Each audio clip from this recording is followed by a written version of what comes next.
We now go to Head Start and Government Policy. Colin Bell is the opposition's Deputy Shadow Minister of Culture and the Creative Industries, and he now joins us to talk about the potential of the culture and creative industries to close the massive gap in the external accounts, which will be created by the government's lack of focus on the agricultural and energy industries, its dependence on tourism, remittances, FDI flows, and aid policies, which will be negatively affected by the Donald's flawed immigration, trade, and aid policies. Good morning, Colin. Welcome. Hey, morning, Doc. How you do? Good. Good How are morning. you? Morning, Colin. How you doing? Good man. Yeah, man. Okay. So, Colin, we know that there's a lot of potential in the cultural and creative industries. Just tell us how we can, these industries can be a major player especially in foreign exchange earnings. Well, Doc, the culture and the creative industry globally is valued at over 3 trillion Jamaican US dollars. Mm-hmm. And the opposition, we have been looking at it. I mean, policies, we have put down the policies that we want to implement. And of course, we want to start the exportation of our culture right away as we get into office, because it is going to be critical to really earn the kind of foreign exchange that we need. Our aim is to earn at least 1% of the global market, and that will work out to over 30 billion US dollars annually. When we look at the whole thing, Ralston, within our first term, we intend to start getting to that figure as soon as year 4, because it's going to take some time to put the infrastructures in place. And of course, places like the University of the West Indies will have to start doing some of the training, because the culture and the creative industry is way more than just music. It's the visual and the performing arts, it's sports, it's your writers, your people who write songs, movies, I mean, screenwriting, all of that will have to go and be a part of it. Always and new skills and new jobs. Well, good paying jobs. And high paying jobs, Ralston. That's what we're talking about. And therefore, I like to say to Jamaicans, if you just look around you, most of the millionaires in Jamaica are people with talent, people in the culture and the creative industry. What we need to do is create more of that. And we have the talent, we have the know-how, and the global market is ripe. Ralston, we are importing about over 30 billion Jamaican dollars worth of culture every year, And we just need to start exporting. But one of the problems, as I listened to Howard this morning, we realize that the government don't really have a clue how to do this. And that's why Jamaica now needs the opposite PNP in government, because we have the know-how. We have done a lot of the legwork already. So, in fact, there's a term that says shovel ready. We are shovel ready to really get this moving so that we can fill the gap that you talk about this morning, because it's going to be serious. Yeah, man. Massive. It's going to be serious. Yeah, and we have the talent. I mean, the Bob Marley biopic I was looking at this morning made over 180 million. And I also want to bring your attention to what South Korea did. South Korea developed a music called K-pop, and the government created the environment and provide all the necessary assistance to really drive export in culture. We don't have to create no music. We have reggae music. Reggae Month starts tomorrow. And when you talk about Reggae Month bringing 5 million people for the month, that's not going to happen by chance. You have to be deliberate about that. And once we get the culture and the creative industry out there, start exporting culture to the world, we will have that. Because one of the things, Ralston, we might not be able to bring everybody to Jamaica. But based on the technology now, we can bring Jamaica to everybody. Yes. And then when you start bringing Jamaica to everybody, you will start to more increased revenue from tourism, because people will come to Jamaica for more of our culture. We are rich in culture in our state. Yeah, man, we know that. But we have not realized that other countries have been packaging their culture, exporting it. You have to use your creatives to turn your culture into entertainment. I don't want to give them too much this morning, because we've been warned not to give too much, but I'll tell you this, that the culture and the creative industry shadow ministry, we have made our presentation to the shadow cabinet, and I can tell you that Mark Golding understood where we are and have a firm grasp of what we need to do as a nation to ensure that we earn the kind of money that we can earn from the culture and the creative industry. A lot of people are now just seeing it, and they have seen the Freedom Street concert, they have seen Intimate, they have seen Buju Long Walk to Freedom, but that is just a minor part of what we can do. of what we can do with our talented people. I mean, we have a Usain Bolt sitting down here, not making any money from him. And with what Usain Bolt's popularity around the world can claim, I mean, we can make billions of US dollars from a Usain Bolt. You have the Beanie Mans, the Bounty Killers. I said to people that these are our assets. When I used to go to school as a little boy, they said our people is our biggest asset. Yeah, man. But we have never really invested in our people. So we destroy them. Yep. Right. So the People's National Party, we intend to cut the food importation bill Ralston by about 25% in our first term in office. We intend to increase earnings from the culture and the creative industry. And if we even earn half of that $30 billion in any 1 year, we would cover the budget clean and cut out all the whole heap of borrowing. I mean, you cannot continue to borrow from Peter to pay It's not Paul. going to work again. It's not going to work. It can't work again. Can't work. So Yes. we have to start the production, and the thing that we are competitive in is our culture. I mean, people want the reggae music, and then we have to build out the facilities. We need film studios in Jamaica.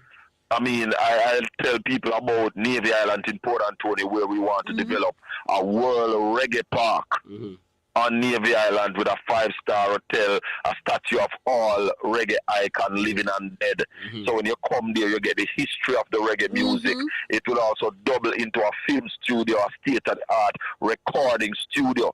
So people will come to Jamaica to come to the World Reggae Park to really get the full history of reggae. We don't have anything like that on the island, really showcasing reggae. You know? So these are the things that we have in our plans to put forward to ensure that Jamaica can earn our way out of the problem that we are in. Not borrow our way out of it, but earn it, create. We can't borrow our way out of it. That's over. That's done with. Right, so we can create more millionaires. And the good thing about the culture and the creative industry, Ralston, when we start investing it, who is going to benefit? The average Joe in the street. The little man where you go up on the corner and he make you laugh till you cry. He will have an opportunity. The man who can cook good and design him food and make it look good, gastronomy, he will have a part to play. The hairdresser, the stylist, all of those people. The dressmakers, all these people, They're the furniture maker, the carpenters. Because, Ralston, just imagine we are filming, let's say, 12 movies in Jamaica at one time. You need everything. The food. You know what that would do for the economy? Yeah, man. The food, the weed, the this, the that, everything, man. When the James Bond movie came to Portland, No Time to Die, they spent over $1 billion in Portland. Yeah, man. Turn up the economy, but it never lasts. Because one movie and they spent about 3 months. Yeah, man. But if we have this constant happening... 4 for the year and... because... A lot of people are asking, and as I say, I don't want to give too much, but how do you package culture to export? Like if you have seasoning and a man going to make seasoning, you're going to need a bucket. Film is the bucket that you're going to package culture in and sell it to the world. But you still need some more infrastructure to ensure that this happens. Don't not going to happen by chance. So you have to be deliberate about it.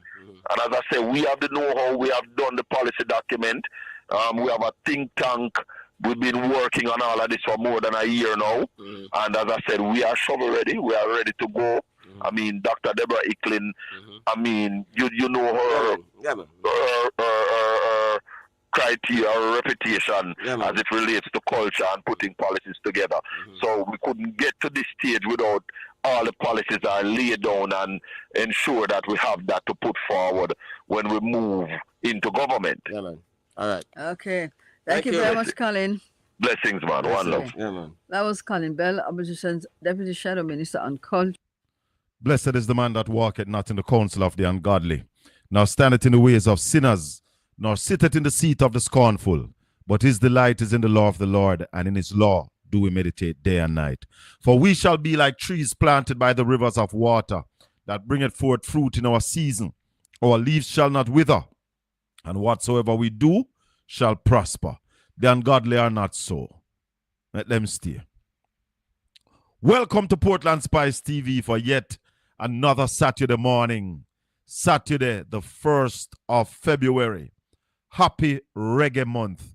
Happy Black History Month. Welcome to the truth. Welcome to facts. Hey, social media is a contaminated space, you know. Contaminated space. A space lied upon where people just come and tell lies. Can you believe it? I was scrolling through TikTok, think it was Tuesday night.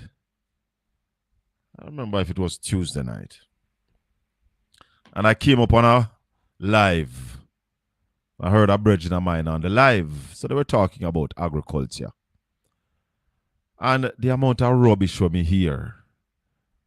So I was wondering if it was pure ignorance. So I asked to join and they let me on. I'm bridging. A young lady upon the live. I remember if I munch them call her. Said to me that in the Bruce Golding-led administration that they didn't get a IMF deal. Now, if simple things like that you don't know, you know, if you dep on live, I try behave like you are an authority on any information. Simple information like that, if you don't have that information, you don't have that kind of knowledge, I am suggesting that you do not go on a live and try mislead Jamaica. Munchi name. See him fool. See him dunce. Munchi. Beat and teach. When me hear that, I said, no, but SHACKA, you have work to do. You have work to do. You need to. And they challenge me, you know. So we must find it. And then there's another one who were trying to tell me that the economic policies that we are following now was drafted under Bruce Golding. No, I'm sorry. Sorry for them. But in 2012, Jamaica did not have an IMF deal. We lost it. We got a deal in 2010, and by 2011, we lost the deal. And you see, I said to people when I come on this show, I am not here saying that I am the reservoir of all information. A whole heap of things me no know. A whole heap of information me no have. But any information that I give, as far as I know, they are true. Me no come here so to tell no lie. Because one of the biggest embarrassment is you come and make a statement and then the statement is not true. And I said to people that if I make a statement and the statement turn out not to be true, it is because I did not know. Yeah? Me nah come here so to mislead nobody. I tell you now all the while, I don't come here and claim to be balanced. I am a member of the People's National Party.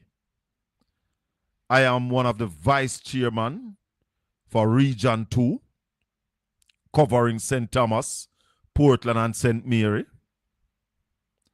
I am the chairman of the East Portland constituency. I ran in the last local government election on a PNP ticket. So me a PNP as they come. Dayton Campbell and Mark Golden and no more PNP than me. I mean, hide that. So we speak truth. And it really rubs me the wrong way when I hear people who say that they are representing them party in the public space, in the media, telling lies or misleading people. We have a video on YouTube. And I I want to look for the video and tell you where the video label, because Ralston Hyman gave us a lesson.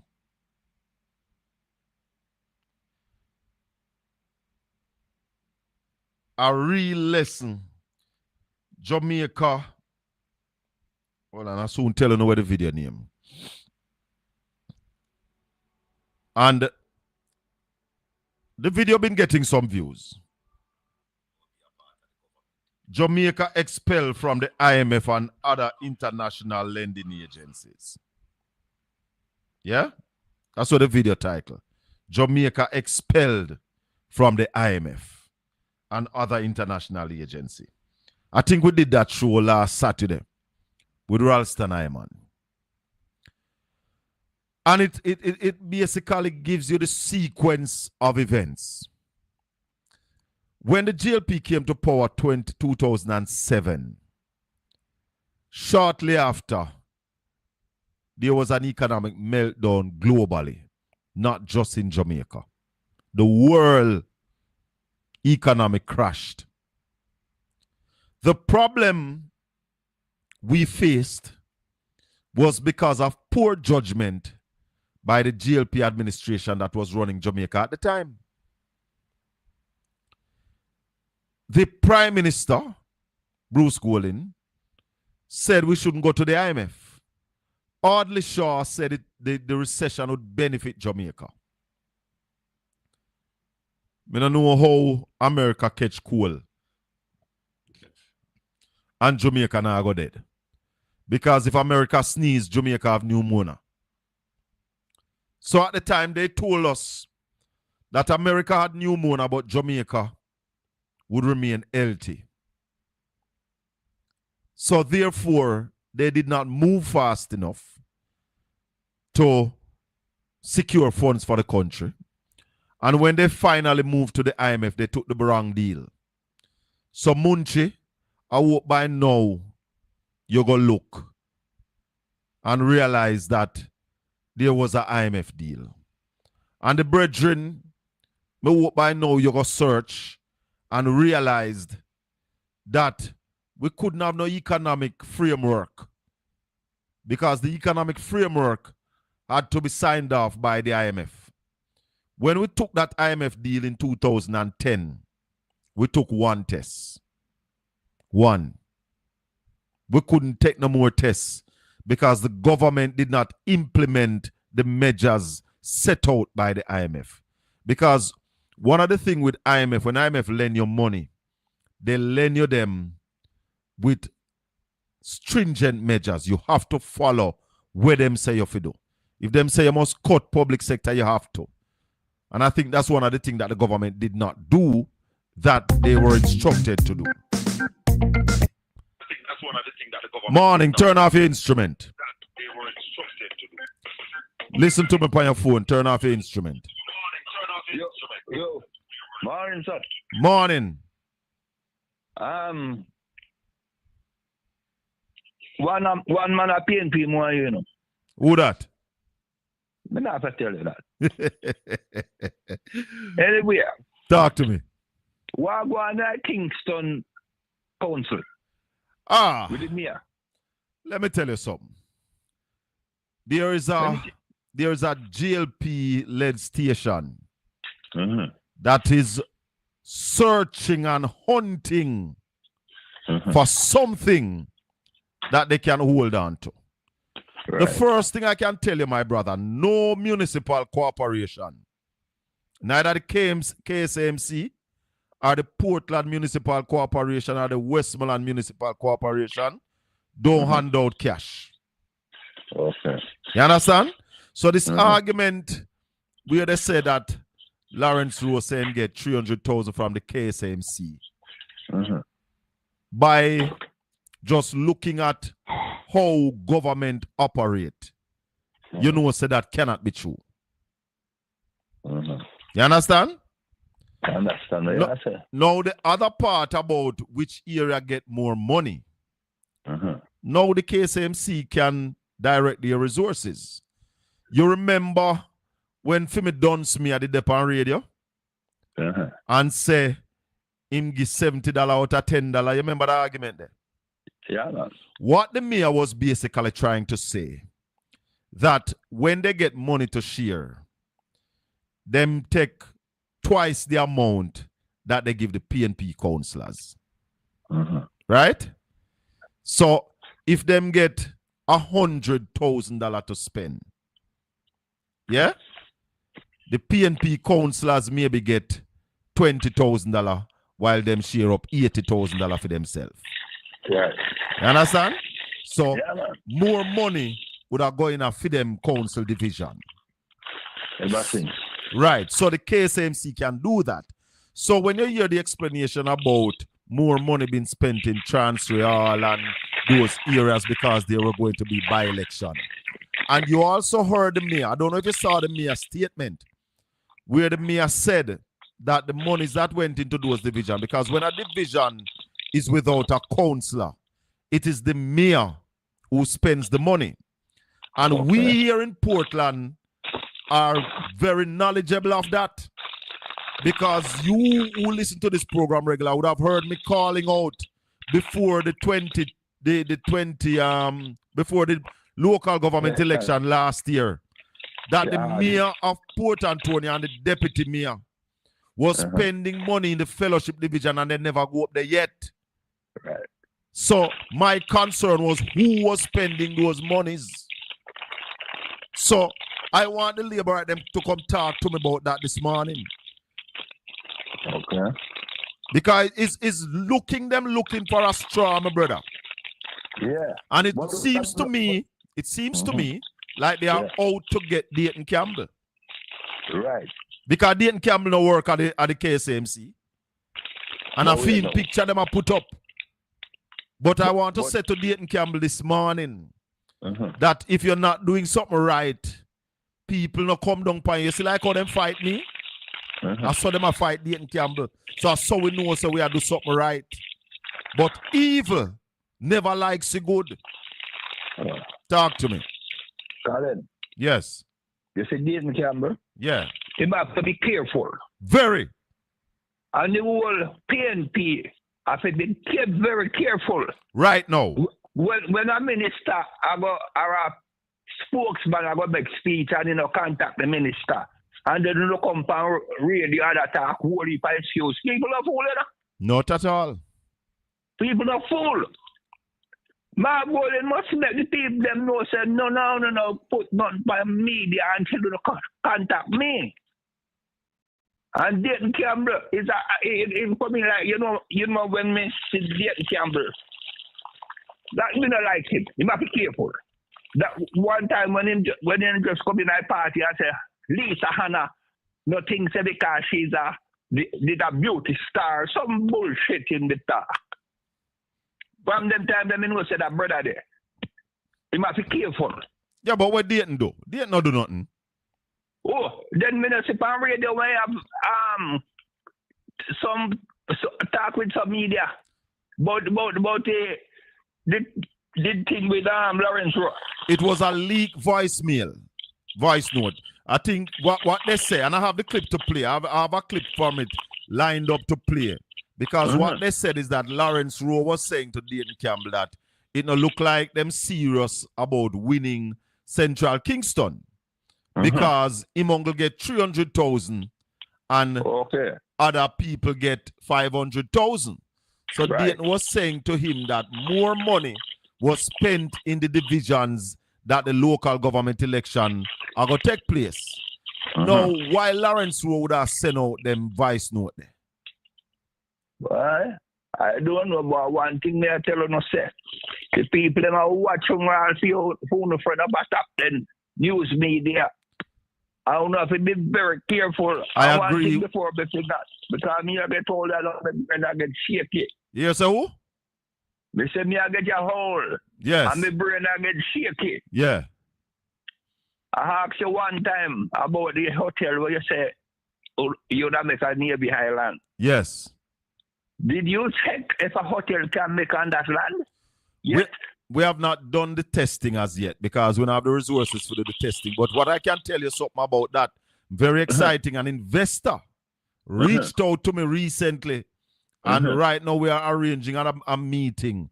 Because before you can, well, I'm sure building can put up over there, but what size or what height building? You'd have to do the testing of the soil and to see how solid the island is before you know what height building. Because some people have been saying to me that build cottages on it. And I'm saying if you build cottages on it, you're going to take up a whole heap of the land space. But if the island is solid enough that you can go high and build maybe a 8-9 story building on it, then you'd have more of the vegetation leave, you know? And I would love to see more of the vegetation leave. So we have not done the kind of testing yet. But you would remember, you know, that guest house was over there. But you have to make a slight check to know before you tell you all the while, you know. If we make a gun, nobody now what kind of gun we make, you know. Every day you come by the radio and talk about that thing and I let out too much information, you know. Brother, let me tell you something. And I said this to people all the while. And my friend Damian Phillips used to say to me, say, brother, you have to pay attention to your vision, your ideas, them, that people not thief them. But I said to people that those visions that I have put out are not for me. They are for Jamaica. So if a man want thief it and go put the hotel over Navy Island, more power to him. What I want to see is it happen. That's why a lot of people said to me, say, boy, Shaka, you must vex, say them take away the seat from you, or them vex, say you don't have the seat no more. And yes, I am disappointed, but you know what? The vision lives on, and if the things that I have been articulating, if we can get them done, then I would be happy, because really and truly, at them something that me want done, you know. Me never really like politics, you know, brother. Me's a man with born politician, you know. And that are the reason why the two councillors never support me, you know, because me used to burn them out, you know. Me used to burn them out wicked. So that's why them neither support me. Because, you see, me believe politics is a way to help people, to help your country. And when me see a politician in a seat for 10 years, and you know start show your worth, me think a time for you start leave. Worse when you go 18 years and you don't have nothing for sure. You go 20 years, you don't have nothing for sure. 30 years, you don't have nothing for sure. Me think you have to go. Because you must put things in place that benefit the masses. This thing about politicians looking after individuals for all them time cannot be the way to go. Your community have to grow. You understand what I say? Yeah, I hear you, man. So, I hear you. why me venture out to step in politics is because round here, so where me live, me not see nobody do the things that we need to be done round here. And I am saying, go do it yourself, Shaka. Because these people don't have the wherewithal, them don't have the vision, them don't have the drive to build a city. Port Antonio needs to be a city. Somebody have to drive it. Okay. You understand what I say? I understand you. So those are the reasons why me step out. And if me still can in at the party and influence them things that will happen, me still I go do it. You understand? I understand you. And that's why me couldn't do a Lawrence Road, you know. Me couldn't do it. Because me confident that the only way Portland going grow is under PNP government.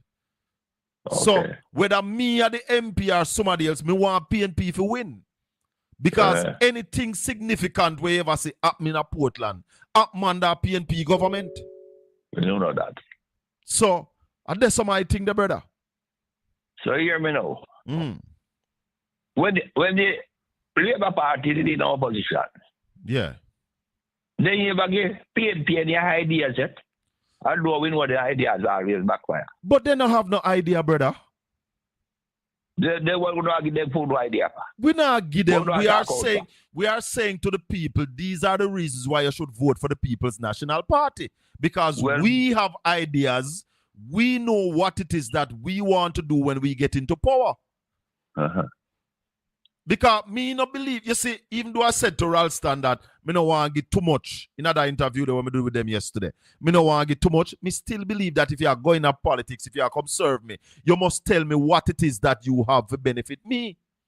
You understand? And that's why I said it last week on the program, that every MP candidate that going to run in the next election must do some public interview, must make themselves available for people to ask them questions on what it is they are going to do in their term of office. And if you can't come sit down and take questions from somebody who have a show already, create a platform for yourself, get on it, establish a phone number that people can call you and ask you questions. You put your plans forward. Oh, you are going to tell me, say you come work for me, but you can't tell me what you are going to do for me. That's a rubbish, brother. Serious. Rubbish. But let me tell you something, you say. Mm. The other day, me hear Paul Will Yeah. for Nationwide. Yeah. And Cliff drill him to get information out of him. Yeah. And him just had nasty information in him. But- Just a give him everything. You see, now is the time And where we after can give them. mess up, We can give them some information now, because they can't implement it before election. And the next thing, Pringle, you see, if you keep your thing secret, and like Lawrence Rowe is a man now where I leak things on the PNP, and let's say you have your ideas then, but you're the target in our PNP meeting, and him go leak it to them and them do it. You can't claim it, Anything when me come up with, the whole I want to know it, So anytime when you hear a man come up and say, I'm going to build reggae park over near the island, everyone I want to say, yeah, SHACKA idea that them a thief. So this is a way of also patenting my ideas, put them in the public, digital record. you have to put that on paper. Yeah, man, it can go. You have to partner. You have to partner. Well, listen, as I said, me now patent them ideas there. Because them idea they are not for me, for the country. Anyway, yeah. With Paul Well now. Yeah. If I drill him, after they mess up the island with Venezuela and something, they Chris drill him. Yeah. And him want all the information because they want to know the ideas of the opposition, what they're going to do and then with power and that leap of board. I heard the interview. And then Paul Will should have met the man, he might tell Paul Will say, they should have make them know before the election and all that something about whole heap of foolishness about that, man. I'll drill Paul Will and Paul Will just let out information. Believe me, Pringle. Believe me, man. Paul will never give him everything. Paul will give him the basics. I was listening to the interview. Him get the basics. So even when you hear me talk about the culture and the creative industry, there's a major cog in the wheel that I have never mentioned, Because no, there's a cog in the wheel in terms of the culture and the creative industry. How to make that $30 billion. There is a part of it that I have never publicly spoken about. Okay. You understand what I say? Because if them get that, them gone with it. So because you'd have heard the Prime Minister, in the speech where him talk about time to pivot, you'd have heard him mention the culture and the creative industry, say more monetize it. May I tell you from the near him and Babsy Grange, the Labour Party, about creative industry. But them don't know what to do. You're from there, how they must sing funny. Yes, man, but they do not know what to do. I am telling you that. They have been there for 9 years. 9 long years. They can start and take time develop them ideas. Well, guess what? It's election year now. And everybody in Jamaica now know who is the man that really drive home the fact that the culture and the creative industry is Jamaica's oil. Everybody knows say SHACKA fame, Colin Bell that. Everybody know. Hey. See me? That type of tantrum on the foot and win the election. You can't do this thing there. Well, the people and you hear what the Prime Minister say? What him say? PNP will never to rule the country again. And he keep singing on it. One keep singing on it. You know, read the fine printing of the Constitution and all that something. Yes, man. The Prime Minister don't know the Constitution. Do that? The Prime Minister don't know the Constitution. And see how we can trick the thing. The Prime Minister don't know the Constitution, Pringle. Trust me. Hmm? Yeah, man. Him not understand it. You see how much time him run afoul of it. I was like, when I fight him with the government. Talk You to, see him law where make him a fight it. talk to me. Talk to me. So, it is an election year, and the PNP have to start put more of our plans out there. We have to. I'm not careful with the argument and the talk what the talk make Yeah, people man. hear. We That's give. the most important thing. One bad talk mash up everything. I know. We have to be careful. Must be careful. All right, sir. All right, my brother. Enough respect. Yeah. 804-7072. We're taking all calls this morning. We're taking all calls this morning. They are looking for something. They are desperate. Desperate. And when I said the GLP desperate, it included GLP Media House. They are desperate. And they are clinging on to Lawrence Rowe. They are clinging on to Lawrence Rowe. And the only thing them see a possibility. And then they are afraid of the General Secretary of the People's National Party. So, like the caller said, they have to be careful because they are out to get him. Yeah, man, they might go off at Dayton Campbell with everything what them have. Because Dayton Campbell is not a councillor. Dayton Campbell not in the KSAMC. No. So, the question we still need to ask, and they're talking about the corruption, anti-corruption agency. I am calling on the anti-corruption agency to check on this thing that is out in the public. That a certain radio station owes over $1 billion in taxes to the government. That is one. But here is the key. If you're getting government business, you must be tax compliant.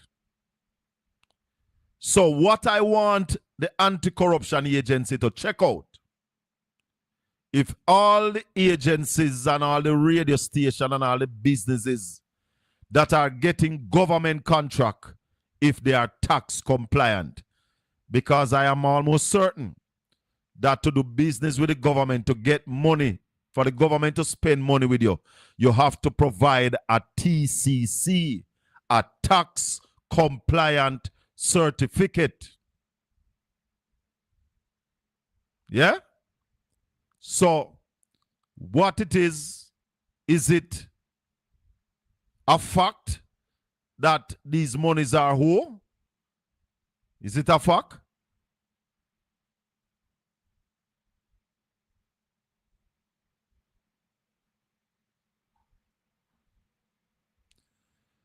Well, let me tell you something. I listen to that station from time to time. Listen to him. Listen what the caller said a while ago. Stop chat too much and stay off. Let me tell you something. I listen to that station and I call in over there sometime. I don't have a problem talking to them. I don't have a problem going on any station. Because we know our facts. And we know what it is that we are about. And them can't draw we out. So somebody is saying, yes, you have to provide a TCC. So we're calling out. We see the documents on social media. We don't know if the documents are legitimate. We do not know. So I am saying to the Integrity Commission that you must do a check to find out if these documents are true. How come this company is getting government contract? Morning, Ed Boy, what I say? Morning, Sir Colin Bell. How are you? Me there, you know. Me there on the battlefield. You are absolutely right, brother, because you cannot get any form of work from government. Even if you're going to be a simple supplier, you must have a TCC. I tell you better than that. A TCC. When we apply to get a little sponsorship for our events, They ask for your TCC. we have to submit that TCC, brother. So that's why I'm saying, if we're talking about anti-corruption agencies doing investigation, they must investigate. How come a company that owes over $1 billion in taxes is getting government business? Talk to me. But I want to tell you something, You know your history. You remember there was a German that was called Adolf Hitler? Absolutely. And you remember he had a branch of the Nazi party called the Gestapo, Yes. yeah, headed by Hermann Goebbels, which his responsibility was to disinformation and misinformation. A part of war, is propaganda, Absolutely. Yes. So I don't have to say much as to what is the responsibility of certain people. Yeah? Yes. And that's why I said earlier, they are searching. They are digging and making up stories too. Yeah, but you see, Colin, what is happening is that they are now looking desperate. And Yes. they don't realize, because they came with this idea first that there was some $15 million discussion, right? Yes. No, it is now 300,000. So 15 million moved to 300,000. Which one is it? By the way, Lawrence Rowe and I were together in YO. Lawrence Rowe was my VP. I voted for Lawrence Rowe in 2014. Yes. And if anybody is disappointed, I've tried to reach to Lawrence. Lawrence has not answered my call. But we're good brothers. But one of the challenge I have is Lawrence is being used as a pawn. And what he does not understand, even if he were to go to another party, let's say the JLP, they will not accept him because no one will trust Lawrence now. There you go. When you have a candidate reach out to you, right? And to some extent, I blame Steve McGregor for his naivety. I am surprised that Steve allowed Lawrence to record him, because I would never have met Lawrence. I would never have had a call with Lawrence on the phone. I would have met with him in person, and he would have to leave him phone outside. No, but you would have a discussion with Lawrence. He would have to can swim. Because that discussion would have to be in the middle of a swimming pool or out in the ocean. You know what? You hear me? I am with you 100%. He would have to can swim. Would have to then at the middle of a swimming pool or out in the ocean. So me know say any gadget him up on him I go soak with water. Head boy? I say, let me tell you this. We're not going to be sidetracked them. Did you saw the meeting in Western St. Mary, my friend? I was there, present. Did you see, let me tell you, Western St. Mary in 2011, Raymond Price said it well. Yeah. The crowd that we had in 2011 was not looking like that.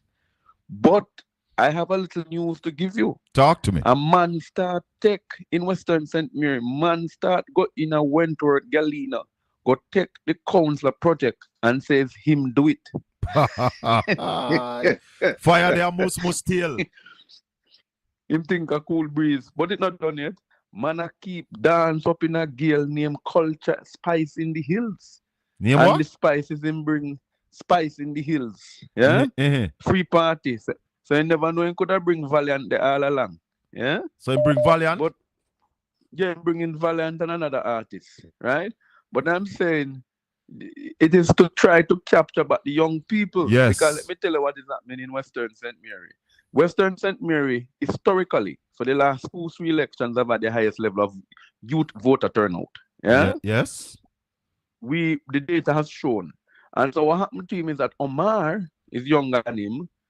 Omar is from better table where nobody never accused them of thief in nothing. Yes. Yeah? They have given more to Western St. Mary than they have taken from it. And the youth them rate Omar Woodbine. Me can tell you that. And the youth them rate him. No, I'm telling you. He used to bring them when Omar was doing contracts. When the young people in Western St. Mary never had any job. He's him bust them. Bring them a Trelawney go work. Bring them a Sentan go work. Pick up a whole heap of them because that man say him not care one man go work. Him care a team. No, Mr. Truck used to leave out there with people. Trucks and bus with workers in Trelawney. All of the developments you see down in North Trelawney, in North West Sentan, was a lot of them. Those works were done by Woodbine. Yeah. No, I am saying, who would want a real developer in their constituency to come and develop it? But let me tell you something, Shaka. Mhm. The JLP is crumbling, right? And let me move quickly with you to Clarendon, Talk to me. right? Yes. The JLP has for example, they can't call an election right now. They Why? can't. Why? And let me tell you, they have over 4 seats unsettled. No, Yeah? but those 4 And those seats are are GLP seat. Them anybody them put there go win them. no. I think don't forget that Northwest Clarendon, which is Richard Azan's constituency, No, has well, not well, been. They have not. Richard Azan going win that seat. Remember, Richard Azan win every other election. No, I know. That's how it goes. Him lose one when the swing go against him. That gone. Right. Him But I'm saying lose still, 2020. Him going to win this one. Every other election, Richard right. Azan Same win. so. Him lose 2007. Him win 2011. Yes. Richard Horace Daly lost 2007 for the first since 1989. He won back 2011. So we know the swing in the hills. Right. But where it is interesting for me is the 2 old veterans, Mike Henry and Carl Samuda. And let me declare publicly, I'm never afraid to say. Go ahead. Right. Let me declare public in terms of these 2 veterans. So Carl Samuda and Mike Henry. Yeah. They had no intentions of staying on, to be frank. Right? But Mike is staying on based upon what I am hearing. Mike? Yes, it is alleged. Mike? And he says, Mike? Let me staying let on me where? say to you, you go and see. That boy no come spread no propaganda upon my program. Mike Henry staying on where? Listen to, I'm not saying that the man is going to run. I didn't say the man is going to run. Okay. The man is saying he is not going to relinquish the seat fully until he's certain that this seat is for Joel. He has said this. Where was former Mayor Feder? Where was Feder when he and Joel were walking in the 1990s and 80s? Yeah. So he is really hurt. And I am saying to you, Shaka, as I say this, the Mike Henry, Lester Mike Henry that I know, the Jamaicans that I know, that was born on June the 16th. If you step on him can too hard, don't be surprised if a situation occurs, because the girl running down there, Carla, what is his counselor? Yeah? Is his loan PNP comes and they have been very good. He has treated her good. No, but Mike Henry now the kind of spunk like when they have one time where if you step on him too and can push you off. If you step on Mike Henry too, know him or drop on him backside.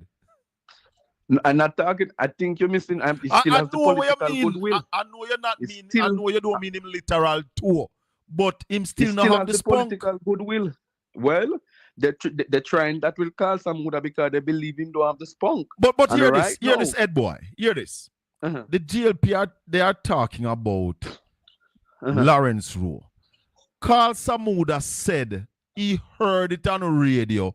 Same resign, him not running back. Yeah, nobody gave him a letter. Nobody even talked to him. They did not allow the senior statesman to come out in a blaze of glory and say, "I step down."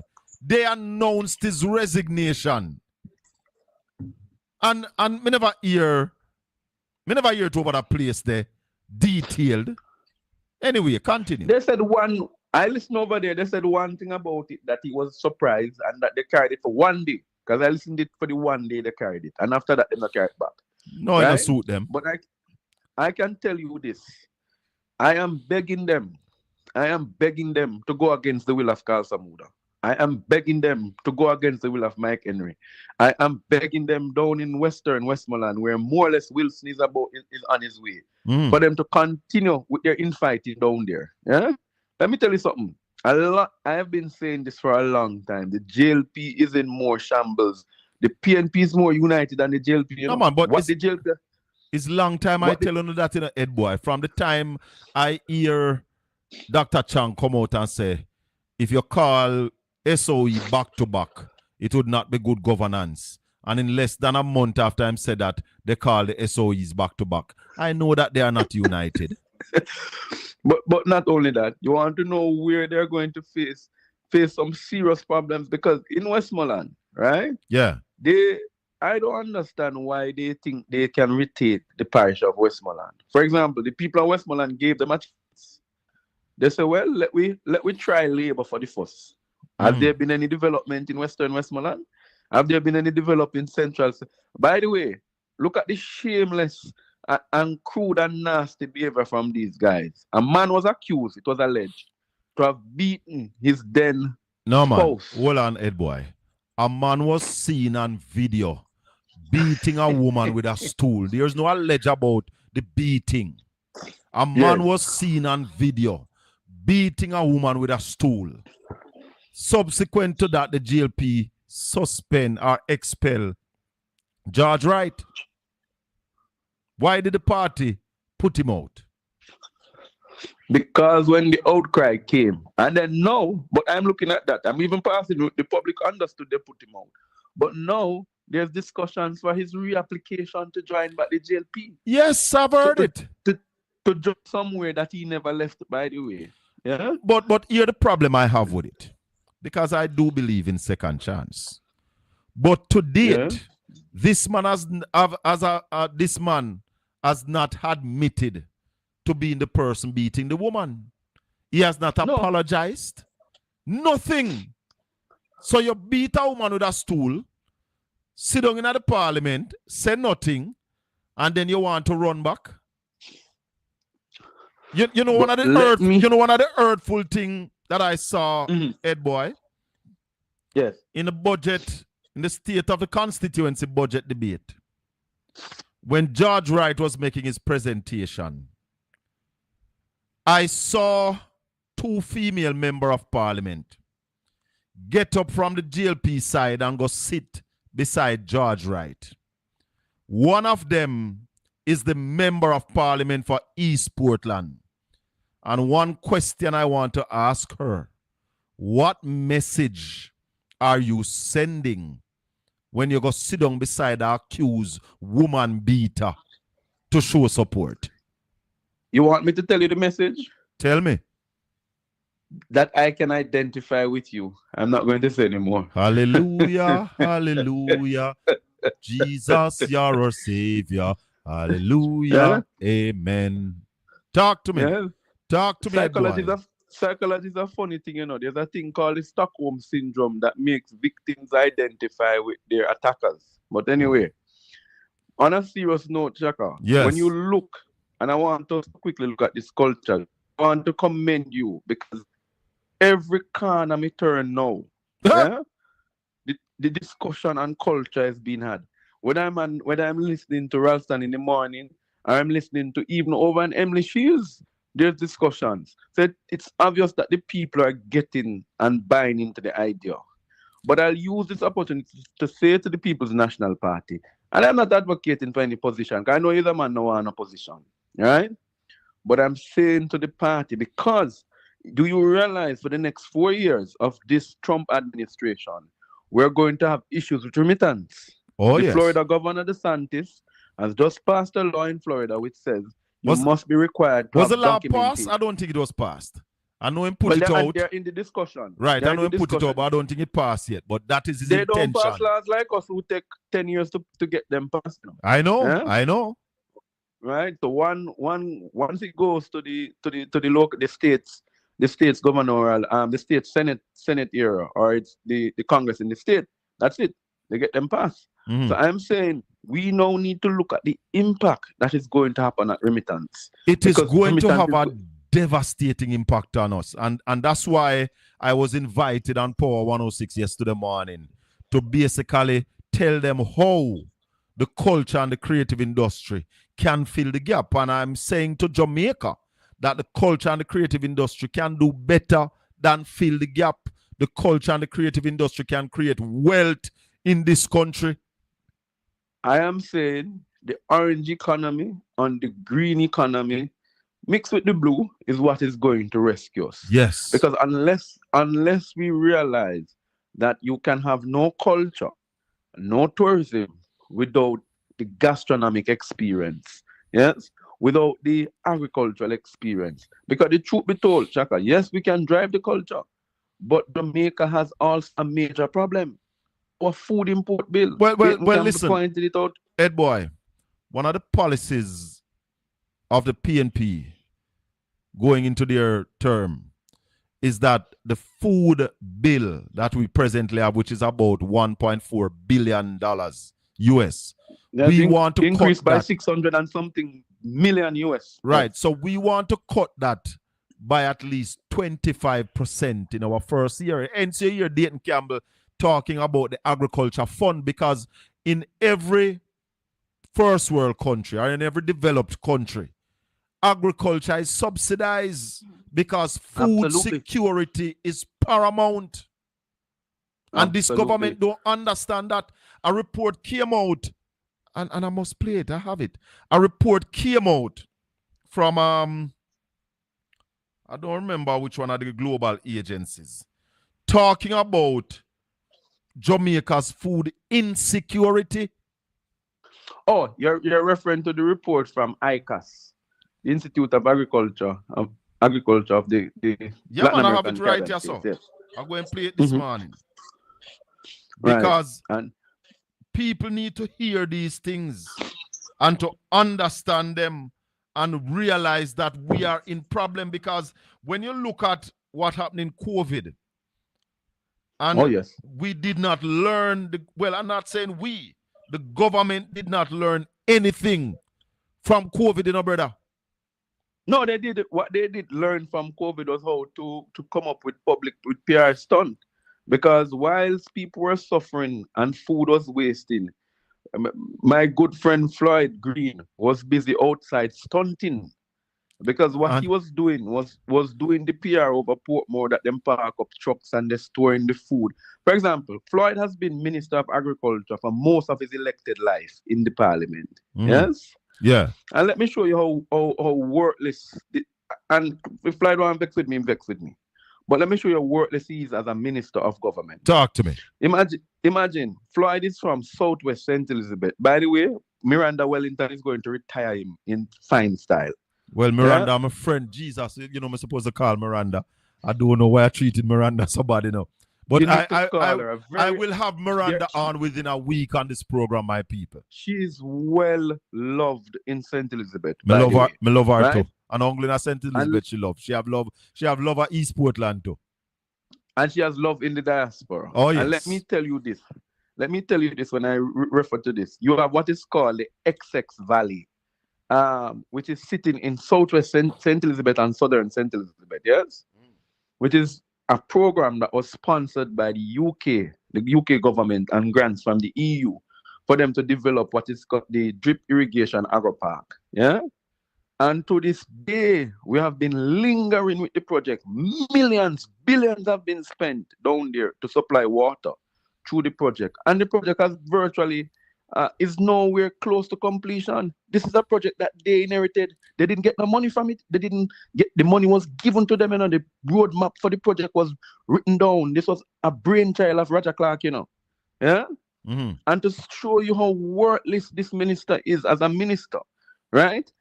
He's busy outside stunting and playing music, while the farmers in Jamaica are suffering. And as Dayton Campbell say, this seems to be a deliberate attempt, because 3/4 of his members in his side of the house, many of them themselves are importers.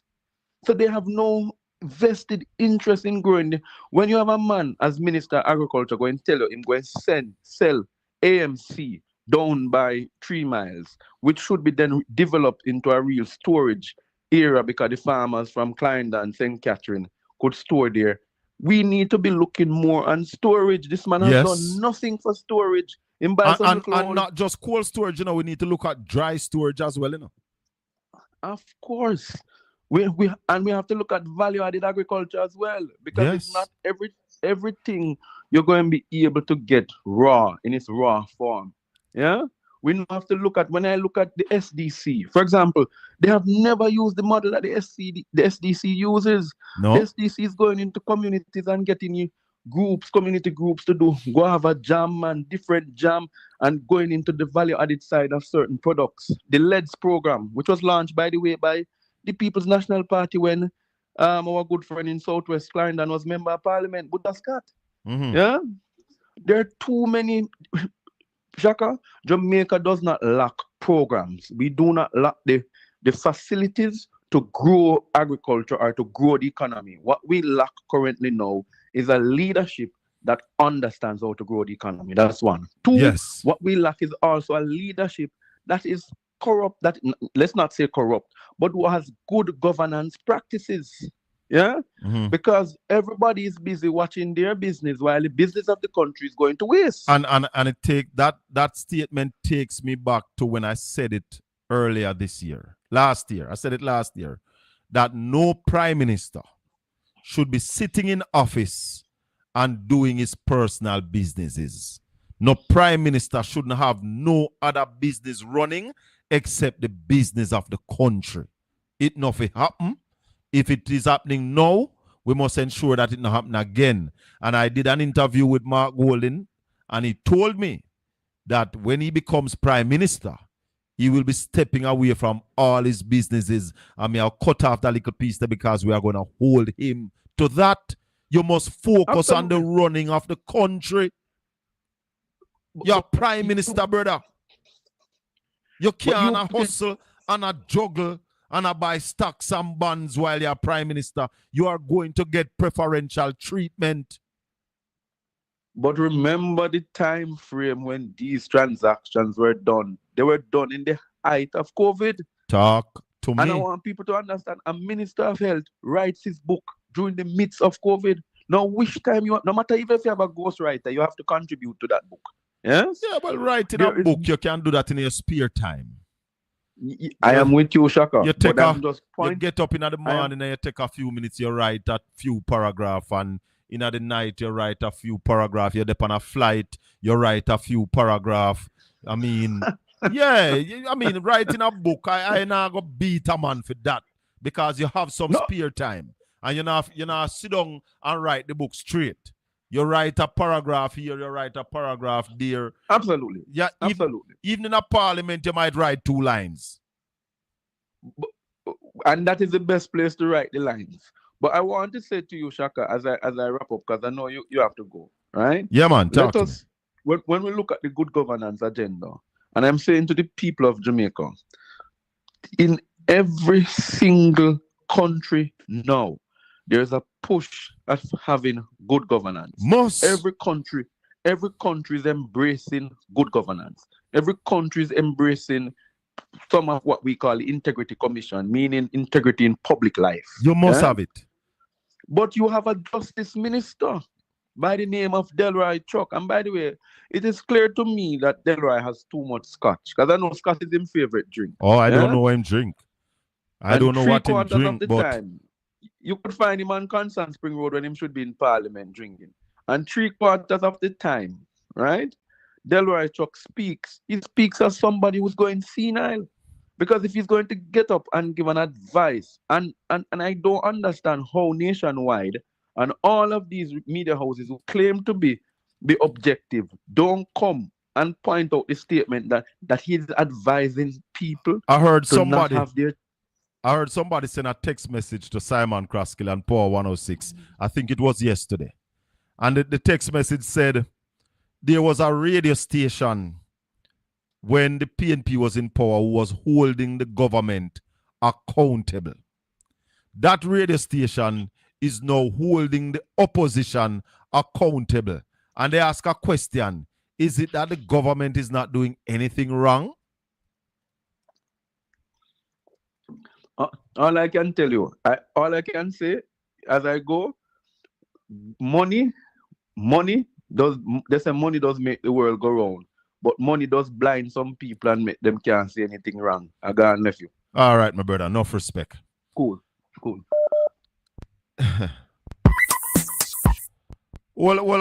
on for me, caller, because I want to make this statement here. I've been doing some reading recently. And I woke up on an article. And the article said that Nigeria, the African nation of Nigeria, found oil before Saudi Arabia. It also says that Nigeria have agriculture, which Saudi Arabia does not have. However, Saudi Arabia is richer than Nigeria. And the question was asked, why? The answer was given that corruption hinders growth. And when you have a corrupt government, your country can't create wealth. So what the article is saying is that it is because of corruption in Nigeria why Nigeria is not richer than Saudi Arabia. It is because of good governance why Saudi Arabia is richer than Nigeria. So those of you on this island who say anything and they think corruption is a problem, corruption hinders growth. Corruption steals from the citizens of the country. Call a morning. Good morning, Brother Bell. Welcome to the show. I want to talk to you on 3 points. The point you said that a prime minister should not run business while he's a prime minister. Hello? Yeah, man. Go ahead. I'm listening to you. I don't believe based on the 200% the member of parliament get, right? I don't believe it should be the prime minister alone who should not allow other business. Well, I said the same thing. Parliament. I said it to Simon Crosskill, and Simon Crosskill shared that same view that you are now sharing. Yeah, that no elected member of parliament should be operating any business while in office. Right, because they're earning enough money. 200% increase. Right? They're earning enough money. They could put in a management structure in their business or their permit to run it. And if the money is not enough for you, left politics alone. Left alone. Next thing, around 2004, 2005, there was an article in the Jamaica Gleaner about women who were beaten by their spouse. Mm-hmm. Right? And I can remember the lady who did the article interviewed around 20 Jamaican women. Mm-hmm. And all of them say, if the man no beat them, man no love them. Well, I tell you something, as a youth, I grew up as a teenager. I had a girlfriend who told me that if me not beat her, she had left me. Yeah, you know why I said that to you? Why? You said when Mr. Wright was giving his constituency speech, 2 ladies were beside him supporting. Yes. So you see the article I was talking about. I get the maths now. The maths out now. The maths out now. The maths out. Yes, your maths out now. Okay, you understand. And I want to tell you, the lady interview all class of Jamaican interview. Yes. I was surprised. Most of the people uptown give that answer. Them want the man to beat them. Yeah, most of the people uptown. He was surprised. With our stool? He was so surprised. Jesus. He was so surprised at the lady in the article.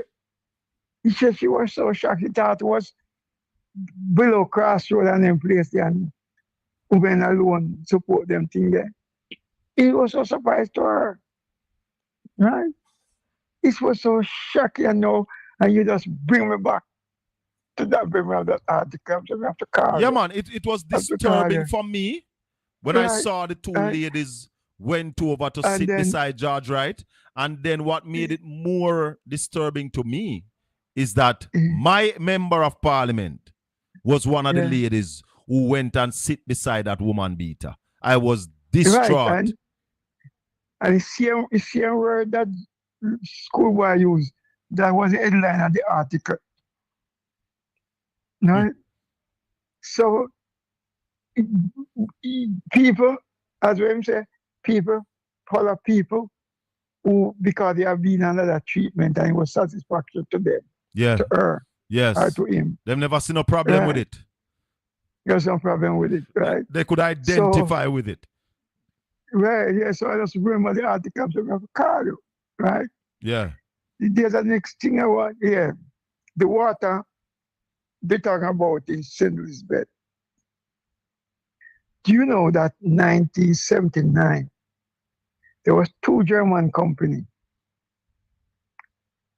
was offering Jamaica to put a plant in Black River, one in North, one in East St. Thomas, right?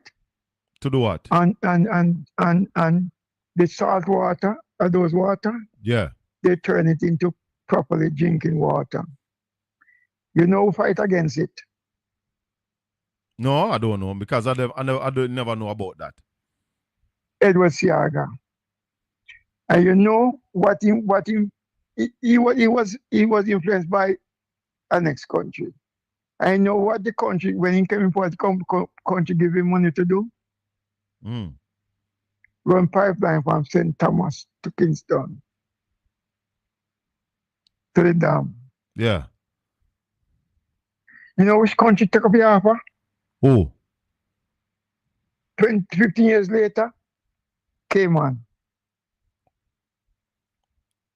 Cayman run the Just pipeline. Google. Cayman run the pipeline from St. Thomas. The hydraulic water. Oh, Cayman is doing it. Yeah, 20-year Cayman. So we would be ahead of Cayman. I don't believe that we need to do nothing to salt water. I think we have enough fresh water on the island. One of the major problems that we are having in Jamaica is that we're not storing enough water. The only little storage we have is in Kingston. We should be storing water in Portland. We should be storing water in St. Anne. We should be storing water in St. Thomas. And of course, we should store water in St. Elizabeth. And why I mentioned those parishes because we have the most water. Yeah. But that was one of the plan when the water was to Jamaica and the Michael man. That's one of the plan. And we was getting I remember the micro dams that Michael Manley was doing. Right. He was getting free of cost. And Edward Siaga get in place of fight against it. And then take money.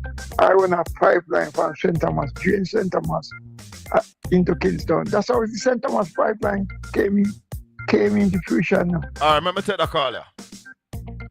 804-7072. Good morning. Yeah, morning, Colin. Am I live? Yes, you're live on the air.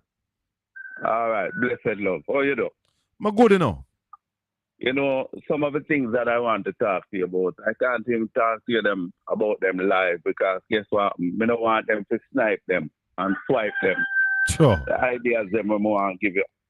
You understand? Talk to me. Because, yeah, man, definitely, man, some things, you know, need to be done with what is going on. There's a level of collusion between civil society, the churches, and the private sector organization in the destruction of Jamaica. Because I don't know anywhere in the world where a prime minister could be, or a leader, president, or whatever, could be under investigation. And from the public perception, you don't need to dig deep and to find actual evidence of one's guilt when they provide the evidence for themselves. Because an innocent man accused of the murder of his wife do not run and get a lawyer and is willing to cooperate 100% with the investigating authorities. If you see a man accused of murdering his wife and the first thing him do is lie up, climb up, and tell the people around him, impose gag order on the people around him and say nothing. That is an indication of the guilt and innocence of a person. I mean, and joke when I say that. Anybody can spin it any way they want. But you must not have a leader of your country and him in a court under accusation and operating under shadow. And I cannot understand how these people in this country consider themselves decent, yet they are allowing this to happen. You have a pastor in our church, and you allow these people to come in your church and come on your podium to come talk about God and religion and engage in prayer. They don't sit in the audience and beg for forgiveness. You know? They come on the podium and talk to the people as if God sent them. What kind of nonsense is going on in the country? Criminals the criminals in the country are emboldened because we have a criminal government. So you cannot fight crime. You cannot talk to the young people about anything because it's a criminal environment created. When they look to who they should look to for examples, they don't see any examples. They don't see any examples. All they see are all the wrong things being done, and people are getting away with it. And they say, how come you're going to tell me that I must try and get mine too? The mantra of the young people them now, coined by 50 Cent, is get rich or die trying. And Talk that to me. is how Jamaica is being run. You know, why you believe the barbaric conduct and savage behavior is on high speed? Why do you believe that? The motivation, the Prime Minister has provided motivation for the criminal environment and the criminal people in the country. Because the first thing him do was step out in a clerk's booth and start to talk nonsense as if he's ignorant as to what a clerk, fear a clerk signify. From your youth, they grew up. A peer bad man wear clerk. No good people never used to wear clerk's boot. Hey, no ramp Maybe with me. No ramp with me, no, because I think the Prime Minister have more clerks than me, you know. Well, Don't we ramp know how with it gets me. popular, but let me tell you now. No, when the- I give you a joke. you- Before you go any further, I'll tell you something. I don't know if you remember when Little John came out with the song where said, lift up your foot and show your clerk's booty. Yeah, that, man, that, remember. that I think was in the 80s. If it's not in the 80s, or very early 90s. Yeah. Them time they may have play a song named Mafia 5. I never Yeah. really had a big selector yet, because I a youth. But at that time, when me Avon was one plastic shoes, because my mother couldn't afford no clerks. Yeah. Plastic shoes. I don't know if you remember them plastic shoes there. And Yeah, the man, night, I remember Christmas night. So, I remember Christmas night, anybody live at Shrewsbury would know Kong House. The dance did in a Kong House. And when we draw the tune, lift up your foot and show your clerk's booty, I was shamed like a dog. And me decide from that once me can start by shoes, what me have clerks like rubbish. Me have clerks till them a dry rotten, brother. Aye, but you know, say a bad man shoes them though. How you mean? Wally B and bank robber and them. All right. All right. So you see what me I talk about. So when you have a prime minister of a country step out and you have to watch the optics. You have to watch certain things and say a man will watch optics. Anyway, him delve in the gutter to get elected and him get elected and can't leave the gutter. My sister say him get him campaign pan clerks and win. Yeah. And then turn bad man prime minister. Well, remember them did have a tune say bad man. Where tune say bad man government and jewelness. Clerks pan foot and barita pan chest. Bad man government around the place now. But you know, the PNP right now still, and I like to focus on them. If they want to be the next government, they have to keep them nose 100% clean. Yes. Yes. They cannot allow accusations and nastiness to be swirling around them. But some of the things are fabricated, you know. So and then I know that. when you have people willing to make up story upon you and twist stories to suit their narrative, you have to you have serious issues. Well, that's why you have to be careful. You remember the incident about the shooting up around a nationwide? Yeah. Oh, we don't hear nothing more about that. Yeah, that no, we don't hear nothing more about that. Oh, we don't hear no full report on the mayor who get chopped in him head yet. All right. A whole heap of things are going on, you know. Whole heap of But things. we people them act like them no want to understand because it has been spoken about, you know. The man on YouTube came and implicated and praised the former finance minister at a notorious house party where all kind of unsavory behavior they keep. And he didn't joke about it because when he started talking about it, the finance minister was on his knees and in belly, they beg. And upon sir, Sir. Yeah. But we'll It talk was a again, disgrace. brother. I go run. It was a disgrace. Blessings. Blessings, God. 804-7072. Welcome to Talk to Me, Portland Spice TV. Greetings, Colin. Blessings. Marlon Morgan live and on the radio and on YouTube Big, and all over the world, my G. big up Go yourself, on. my brother. Welcome. Happy to have you. Me hear say a while ago say, boy, some of the things are fabrication. Yes. Like some of the allegations leveled against the PNP Yes. in relation to its corrupt practices. Which aspect of it is fabricated? Does the Remember say SHACKA KSAMC talk, you know. does the KSAMC issue cash to people? They ought not to. No man, But that's when you have some ask people, a straight question. Does the KSAMC issue cash to people? no man, Romano. So think about the question carefully. No man, I ask a Be- question and I expect an follow. answer. And I'm providing a response now, Colin. If you think about it carefully, the KCMC, like any other public body, is run by certain laws. But as we know, from time to time, there are deviations from that. You have standard practice and acceptable practice, and then you have deviations, right? So that is why I responded in the way I responded a while ago. Let me ask you the question a different way. No Ministry of Government or indeed no municipal corporation is to issue payment via cash or issue cash otherwise. So they ought not to. Okay. We don't know, however, whether there are errant and unscrupulous persons who may come by resources and use those resources to induce votes, for example, because what is alleged and what is set out in the voice note where we hear from the PNP General Secretary in his voice and in his own words, and we heard, or at least we saw, screenshots of WhatsApp exchanges that purport to be exchanges between Lawrence Rowe and Dayton Campbell. It is very clear that Listen. what has been happening is a calculated and corrupt channeling of resources Hold on. from the KSAMC Hold on, Marlon. in furtherance Hold of on, the Marlon. PNP's partisan Hold on. agenda. You used some words a while ago. You use alleged and you use purported. Because the competent authorities are doing the work Right. as we speak. And then to after establish you that and definitively. then after using those words, you are saying it's clear.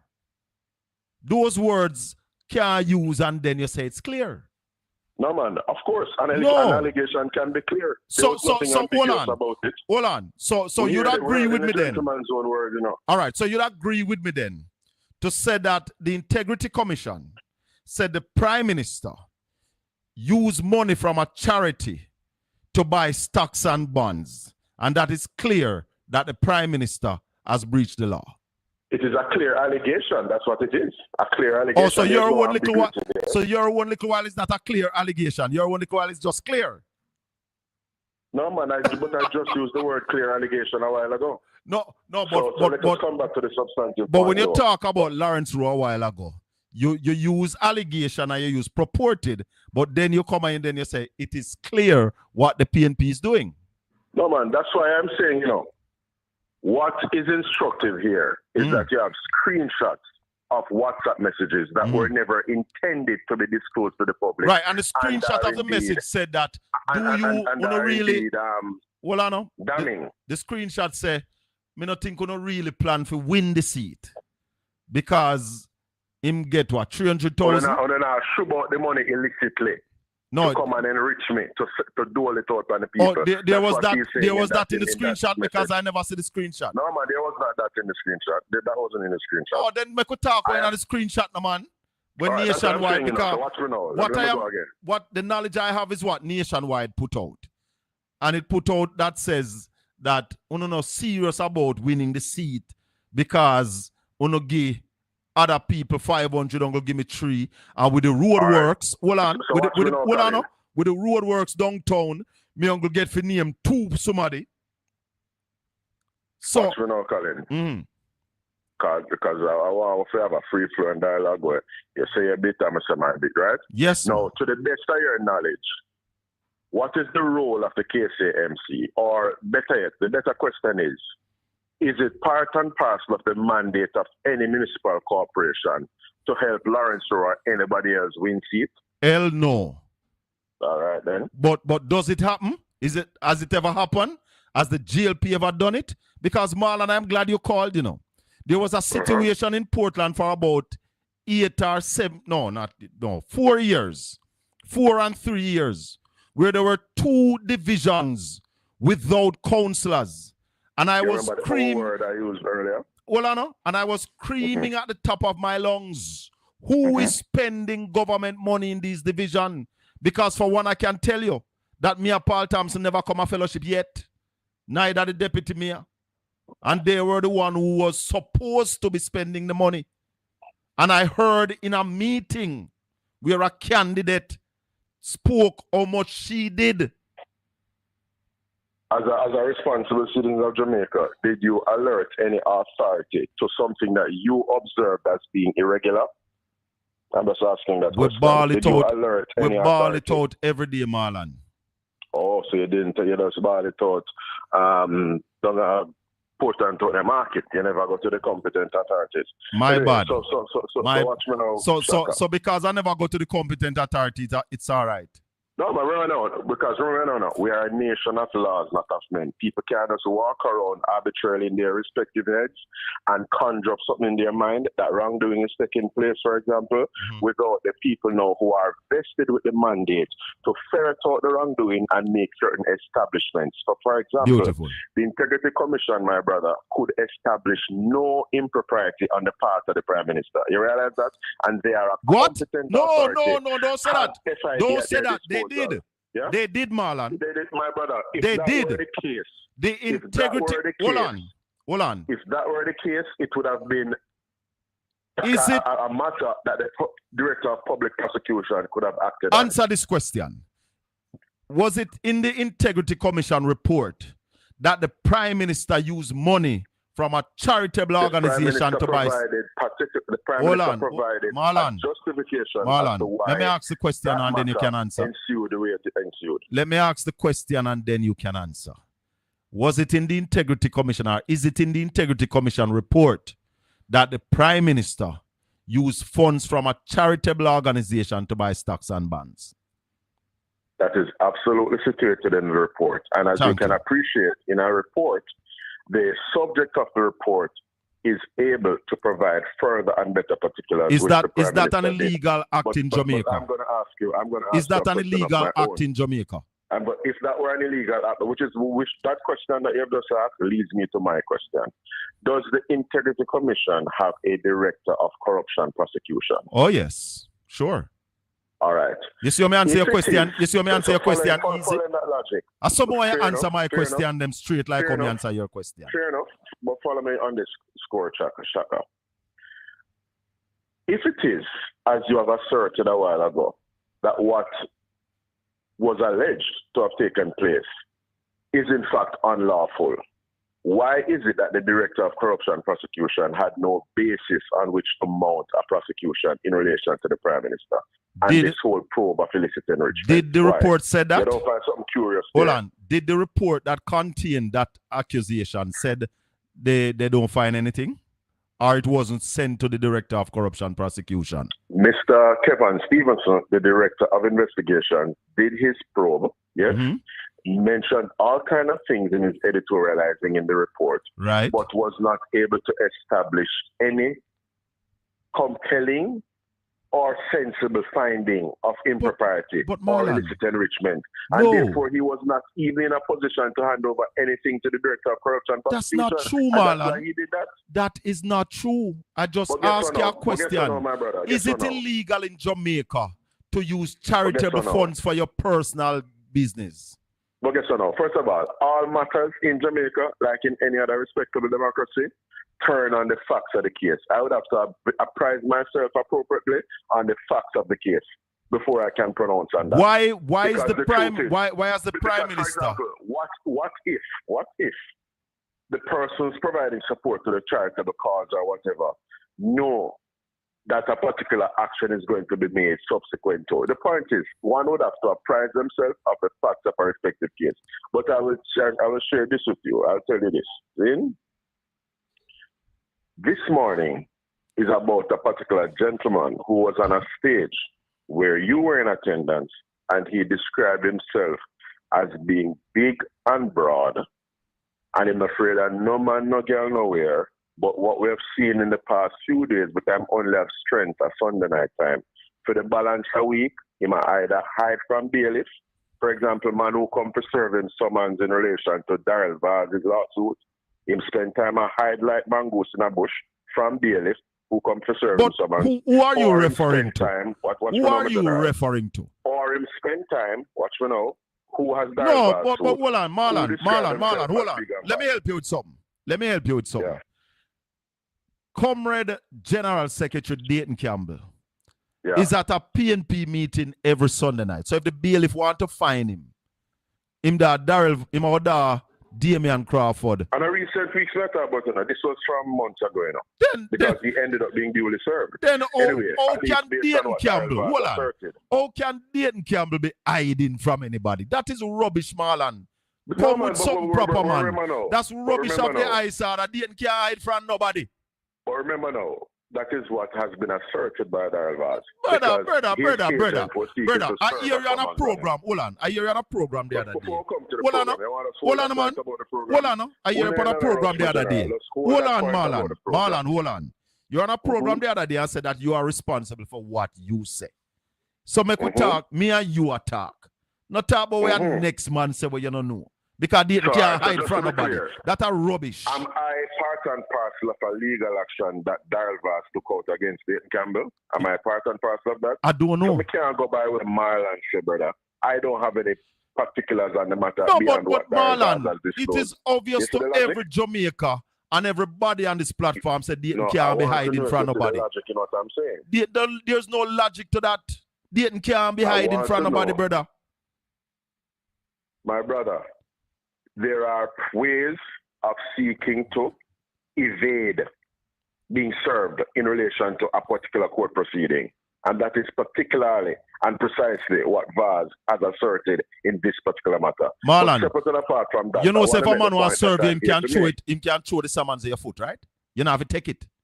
You know that. But one would have to find the mongoose first and foremost in order to do so. But they ain't not a mongoose. No, man, if the man we are talking about a mongoose, they ain't not a mongoose, so they ain't not hide. I'm using a metaphor, man. That's follow me now. I'm me sort out your metaphor, they ain't not hide, brother. I understand the concept, my brother.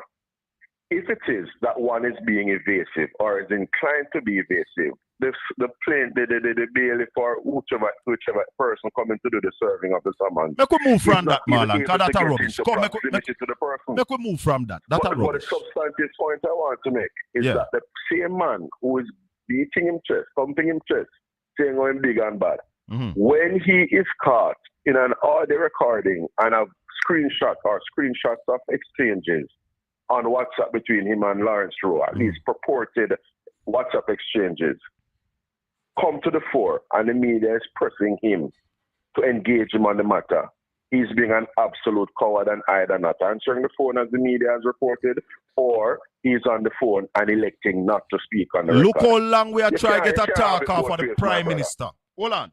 You can't have it both ways. Look how much media house trying to talk to the Prime Minister about the Integrity Commission report. Are we saying that the Prime Minister is hiding and is he afraid? Because I'd love to ask the Prime Minister a couple of questions. That means the logic are evading again. Because follow me now. No, man. The Prime Minister has a legal action in relation to this matter. How can he, in that context, avail himself to a media house? Then, if the Prime Minister gone to court, hold on. I want to help you further. No, man. You can't help me. Let me help you. Because if the Prime Minister is accused by a constituted authority of this country of illicit enrichment, hiding funds, moving monies between accounts, getting loans from financial institution without the necessary securities in place for the loan, using charitable funds to buy stocks and bonds, you don't believe that the Prime Minister, who is the chief servant of this country, have a responsibility to come to the country and answer those questions, but take it to court to shut down all questions to him and still governing? You said something correctly a while ago that I can't help you, and you're perhaps correct. You know why? Some decades ago, Harriet Tubman once remarked that she saved a number of people or helped a number of people who were enslaved to escape. But she could have saved thousands more. Yes? If only they realized that they were enslaved. So in other words, if they that's a beautiful quote for you, Marlon. That's a beautiful quote for you. From Harriet Tubman, they would have been free people. But I want to come back to the point I'm making. The Prime Minister had an adverse finding against him based on a report that he is the subject of, right? Mm-hmm. And he would have availed himself of counsel in the matter and knew that he was going to be seeking certain declarations from the court. Mm-hmm. So you don't compromise your matter by going on beyond the headlines or on SHACKA Fame Spice TV mm-hmm. or on my brother Andre Stevens' program or any other fora such as that. So you take out a lawsuit and shut down all questions? No, man. A lawsuit is to avail itself of legal redress because the lawsuit is saying what Kevin Stevens has done is rubbish and he has acted, the IC has acted ultra-violent. The IC has essentially done something that is not within its statutory mandate for it to do. Which one? What was that? When you complete your investigation, it is at an end. And the fact is, you either vindicate the subject of the investigation or you refer the matter to your director for corruption prosecution. The or IC certify the person's report. So the IC said that they would not certify the Prime Minister's report. In one of the Prime Minister's court action was to force the IC to certify the report. The court said they can't do that. Is that true? Well, watch me now. Is that true? There's a matter that is before the court. Is that and a true? number of things will come to light so soon as the court is makes that determination. Is that specific scenario that I put to you a while ago? You are referring to the leave, the application for leave to pursue judicial review. And the court says I would not give you leave to do that. The court held in certain respects, and that is fine. But watch me now, because we take no argument with the court separate and apart from appealing a decision of the court. Mm. But let me move to the fundamental point that I'm making here. The PNP is scoring this morning. Is what? Because the PNP is certainly on the back foot this morning. On the back foot? Because what to has cut happened, you to cut you over extra cover and lick you for 6. What has come to light, yes, is that the resources, as alleged and purported in these WhatsApp conversations, and as we have heard in the General Secretary's own voice, of the Municipal Corporation, in this case, the KCMC. What did the General, can you quote from our listeners what the General Secretary said in his voice? What did the General Secretary say, Marlon? Let me see if I have Can you remember? The General Secretary said, we are bent on winning the Central Kingston seat. More money was spent in Chancery Hall, in Denham Town, and I don't remember the other division because we expect by-elections in those. I'm going to ask you to pause so I can play it for the listeners. You have it. Beautiful. Go right ahead. I can tell you why that happened. That's because they put more money in the two divisions that we're going to have by-election. We're going to have a by-election in Chancery. I'm going to have a by-election in Denham Town. So they put some more money in the two divisions that are going to have the by-election. All right. So what is defamatory about that? Explain to the listeners. What is repugnant about that is that you're seeing a clear case, yes, from the horse's mouth itself, where the resources of a municipal corporation, because if you follow the train of conversation between the gentleman and Lawrence Rowe, the resources of a municipal corporation, which is a public entity, spending public funds, SHACKA pay money, and my money is where they must spend. All right, hold on. Let me go just get some things clear. Those 3 divisions that he mentioned. No, but I never finished the thought. But allow me to complete the thought. I was midway. I thought a while ago. All right, go on. Allow me to complete the thought, and I will come back to the 3 divisions. So what I'm saying to you, my brethren, is that public funds from a municipal corporation is being referenced by the PNP's General Secretary as being channeled from the municipal corporation. Hold on, can you play the tape again? Politicking. Can you play the tape again? Yeah, Because man, absolutely. No, so the tape they are line up on queue, no, general. hold on, man. I want you to play the tape again because you know what? Right. I did not hear where the money is coming from. No, man, but that's what I said. I said something a while ago. I made mention a while ago of following the thread of the dialogue between the gentleman. So the purported exchanges via WhatsApp between Dr. Campbell, General Secretary of the PNP, and the now deposed or discarded former caretaker for Kingston Central of the PNP, Lawrence Rowe. Yes. There's an exchange. Yes. So in an exchange, my brother, the voice note came at a certain point. But Lawrence, in keeping with what you mentioned earlier in this conversation, was lamenting or suggesting that the KCMC not serious about winning Kingston Central. You follow me? So your gentleman, your virgin in Eastern Portland, has a YouTube program that is captioned Context Matters. Hey, look like you're watching regular, don't you? You like it. I look at the football matches of all my opponents. You just talk about cut. Marlon. You just talk about cut for 6 a while ago. Marlon. That is what enables you to elegantly push the ball to extra cover for 4. Marlon, when hear you this. Note carefully what your opponents are doing. Hear this.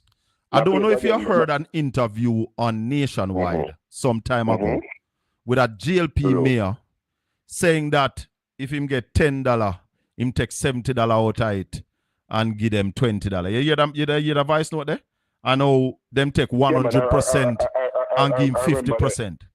I remember the because he was getting into proportionality. But hold on. But let me why I bring up that? It's not the error. Hold on. It's not. He was speaking about the PNP actually. Hold on. No man. And he was saying that he was doing the same thing. He was basically speaking about he was saying a 2-to-1 ratio. Right. And he was saying, hold on. That is correct. He was speaking about a 2-to-1 ratio. He said that the PNP did it and it's the exact thing that he is doing.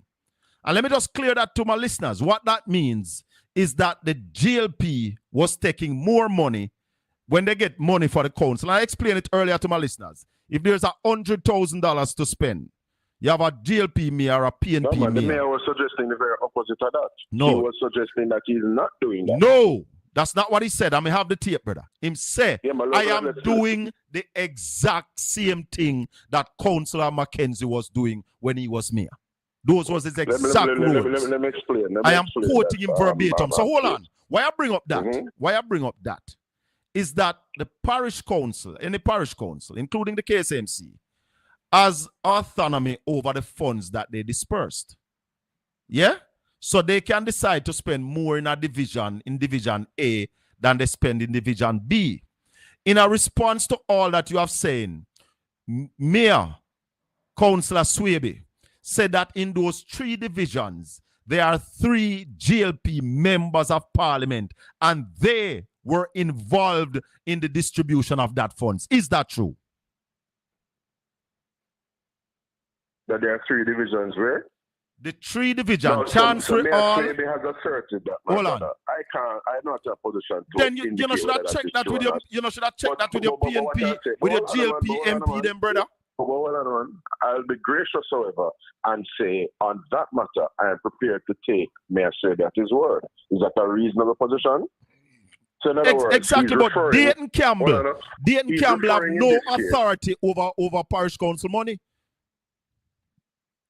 But you not see the offense. You don't realize the offense. The offense is that something that is inappropriate is something that clearly has the knowledge and the blessing of the PNP General Secretary. Dayton Campbell didn't direct the money, or at least that was not ferreted out or established in this voice note or conversation, purported WhatsApp exchange between him and Lawrence Rowe. And I want you to follow me, General, and understand. No, I'm not follow you, Marlon. Never. I will never follow you. All right. So I will listen to what you are saying, but I'm not follow you. That's fine. That's what I'm asking. Listen to what I'm saying here. The Denham Town Division is vacant as we speak. Yes. As is the Chancery Hall Division. Yes. And there's one more. The one where the other one is the Olympic Guard Division. But watch for now. Let me just look clearly. What Lawrence Rowe is speaking about and referencing, because Lawrence Rowe, right, as far as the government of Jamaica is concerned, has no locus standi. And when I say government of Jamaica, we understand I'm not meaning the JLP. What I'm saying is that Lawrence Rowe is not an elected official. He is neither an MP nor a councillor. So he has no business having to do with the execution of works and whatnot. Neither Dayton Campbell. Getting $300,000. Neither Dayton Campbell. From the only association Dayton Campbell has with the government of Jamaica is insofar as the salary that he draws and the role he serves, the capacity in which he serves, and the Electoral Commission of Jamaica. Right. The PNP has 2 representatives to the commission, as does the JLP. Exactly. See? So watch me carefully now. What I'm saying, there are by-elections that are imminent in the 3 respective parish council divisions, right? Yes. Olympic Gardens, Denham Town, and Chancery Hall. Yes. What we heard in the General Secretary's own voice is that on account of or having regard to certain political and electioneering imperatives, our folks have elected to channel resources, essentially channeling resources in a strategic way and doing it in this way. Is that something that Because the JLP would do? Again? Is that something that the JLP would do? That is something that the no JLP member is authorized to do. No, man, I never every asked you JLP about member- authorized.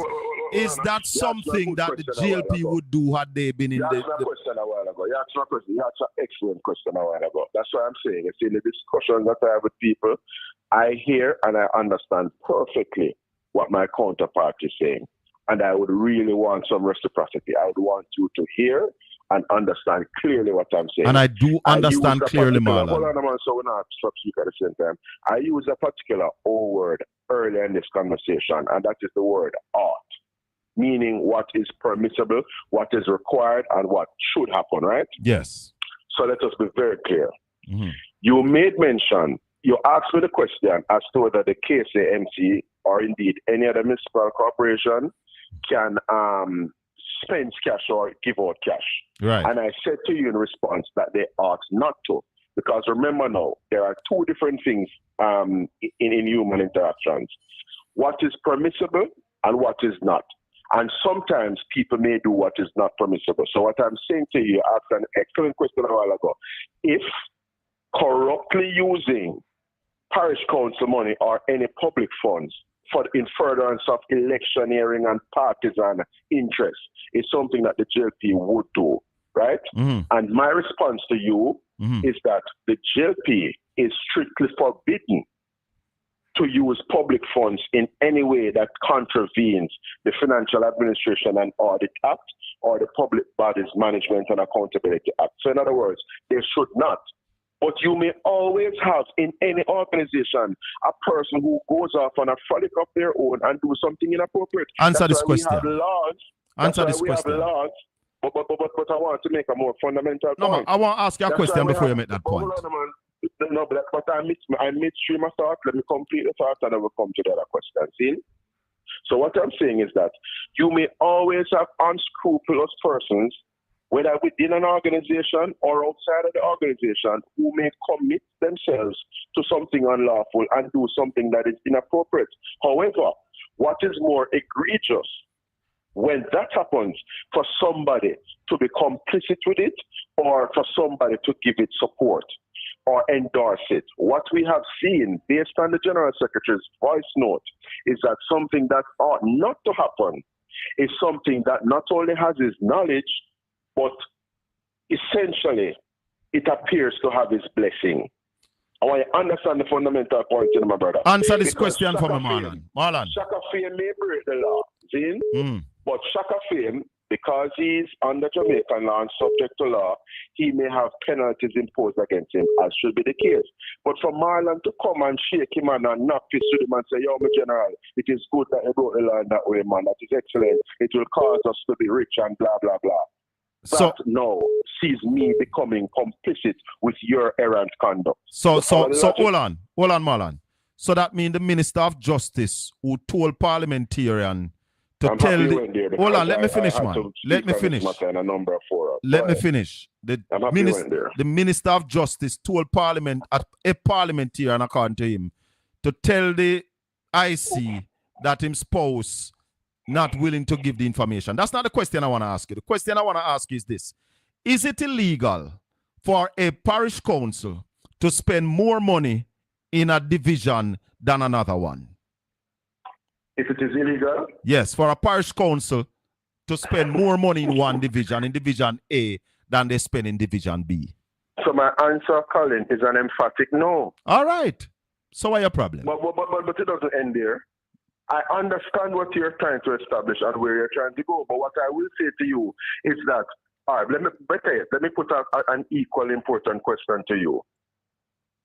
What is the purpose for which public funds are executed or expended?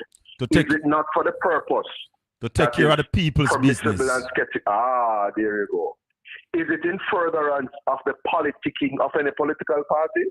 So let me ask you now. Is it in furtherance of the electoral fortunes or prospects of any political party? It's not supposed to be. So don't ask me primary school questions, no, my brother. I will ask you because you are behaving. Divisions get more money from time to time than others. Because, for example, whenever need arise, let us say a storm blow and down a Ray Town suffer more damage than Upper Chancery Hall. Logically, you may expend more resources down a Ray Town than Upper Chancery Hall.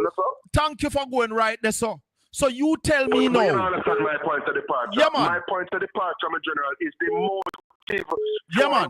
So answer this question now. What is the motive?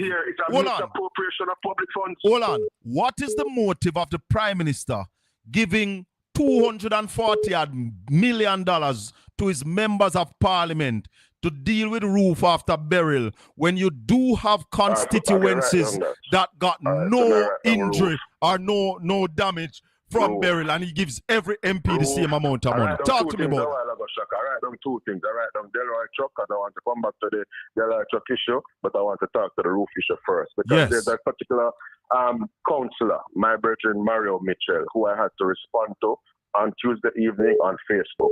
And hold on, Marlon, hold on. No, man, hold on. No, man, I'm here to host the program. Just hold on. All right, cool. I don't know if you have another device on that you're listening to me on. I would love for you to listen because I want to take a call. Hold on. Morning. Good morning. Well, yeah, we are time with Marlon so long, man. Good morning. Oh, man, we give every caller some time, don't we? Talk to me. Yeah, but, you have a question for him? Hear this now. Marlon just sick in my stomach. I feel bad in my stomach. Why the man? Who in talking to? Jamaican people or who in talking to? Well, you see, we have to allow some people to speak, you know, because then you hear the motives and the intentions. And we believe that all views can contend, and we want to hear both sides. Yes, but we know that all views can contend. But then, him just a call like, he must take Jamaican people for such fools. No, man, but him have a right for call just like how you call. So I put him on hold and take your call. So hear this now. I think Elizabeth me a call from, right? Talk to me. We need to have water down here to drink. We need to have water for farm. Now for the one thing. And for the minister is the Minister of Agriculture, and we don't have not a drop of water for do nothing. So who is your MP? Fly Green. And you have the longest river in Jamaica down at St. Elizabeth. We don't have no water. The whole flagman, go south, we go across, we go all about. No have no water. Don't have no water to drink. I need a water for farm. So what's going on here? All right. Me ask him about that. You want to hold? Hold the line for me. Yeah, Marlon. No one know you heard the question. No water down at St. Elizabeth, neither for farm nor for drink. So I hear it's a female caller, morning female caller.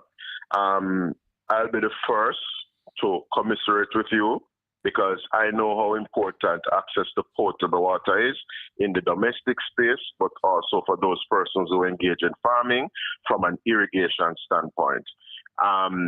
I trust that whilst there may be no water in the pipes at present, that there is deployment of trucked water from the respective authorities so that can at least mitigate the discomfort that you and other residents down in Flood Greens, St. Elizabeth, Southwestern are experiencing at this time. It is good that we have had in recent years, the Essex Valley Water System commissioned, and I am happy to share with you that there are plans to harness and harvest water from the Black River to irrigate some 6,000 acres of land down in the Federal Plains, as is the program to irrigate some 2,400 acres of land in Essex. And also, for those persons who are in the Clarendon St. Catherine area, the plan is to have irrigation water brought to 1,400 acres of land, arable land, for irrigation purposes to boost domestic production in the country. After 9 years. Anyway, back to our discussion. After 9 years, you have some plans. I commissariat with the call up, because whether the person is PNP, JLP, or no P, we all know the discomfort of when water gone in your yard.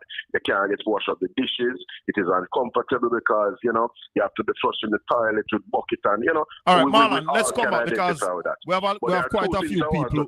Yeah, go ahead. But I want you to issue a public service announcement. Indicate to our good listeners, right? Many of whom may be hostile to me, but that's fine. Indicate to them kindly that Marlon loves them and that Marlon is craving their indulgence, because what we're doing here is a serious level of intellectual sparring. Hold on, what Marlon. we're doing here is a sectoral debate we're having. Hold on. People on the 804-7072. Morning. What we're doing here is a sectoral debate we're having. Hello? Hold on. People on the 804-7072. Morning, Sir Chakaford. Yeah. One question I ask Marlon. Yeah. I asked him, sir, when Feder was mayor for the KSMAC. Yeah. And he didn't get the house, he get the money for build the house, and the auditor general said, them not in the house. I asked him with that $30 million there.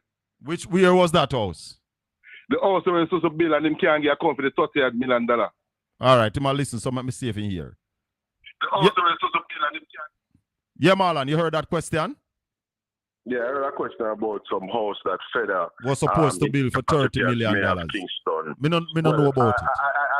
I too know that issue has come up and has been raised by the Auditor General.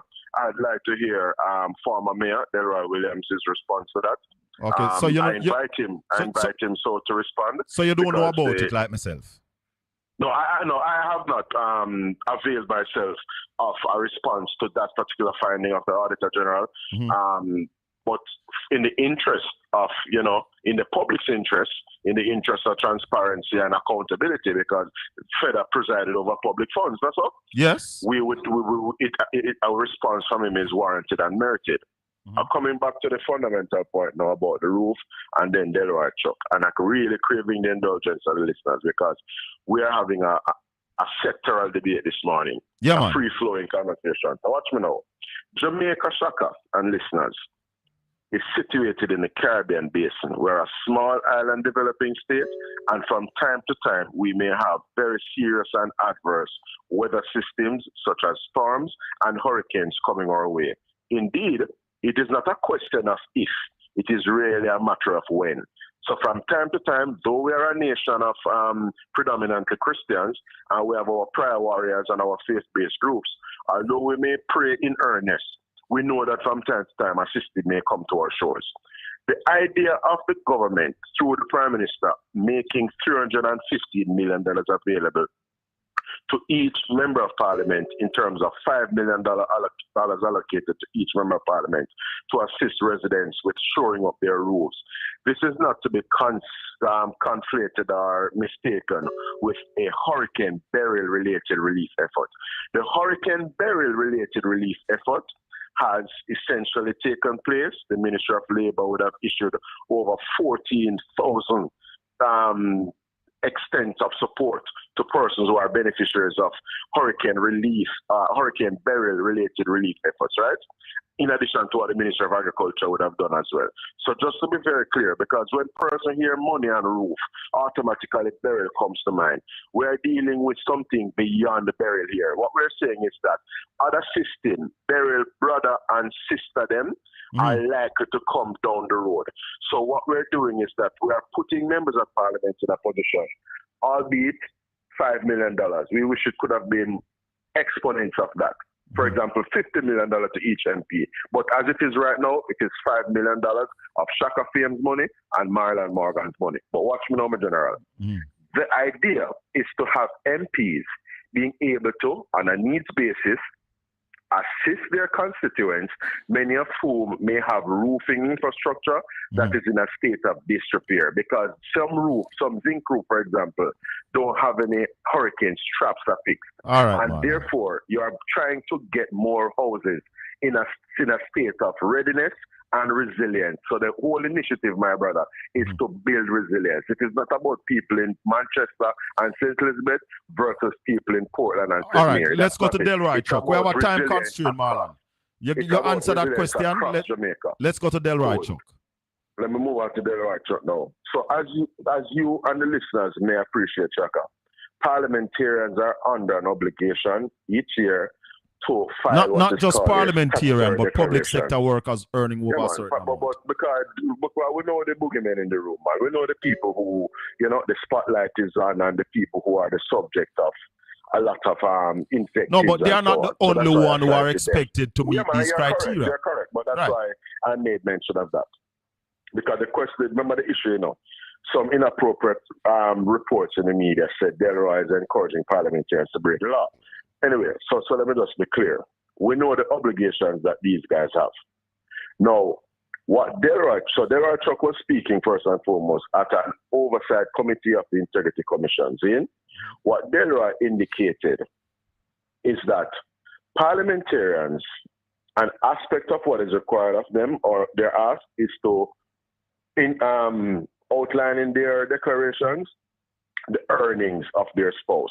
Because remember now, these declarations deal with assets, liabilities, and income. Now, what Delroy is saying is that there are some parliamentarians who have essentially approached him. I know of at least one.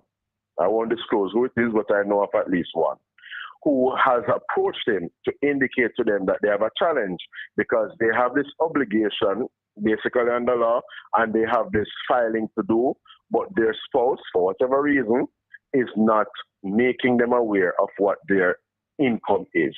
And they basically are in an invidious spot.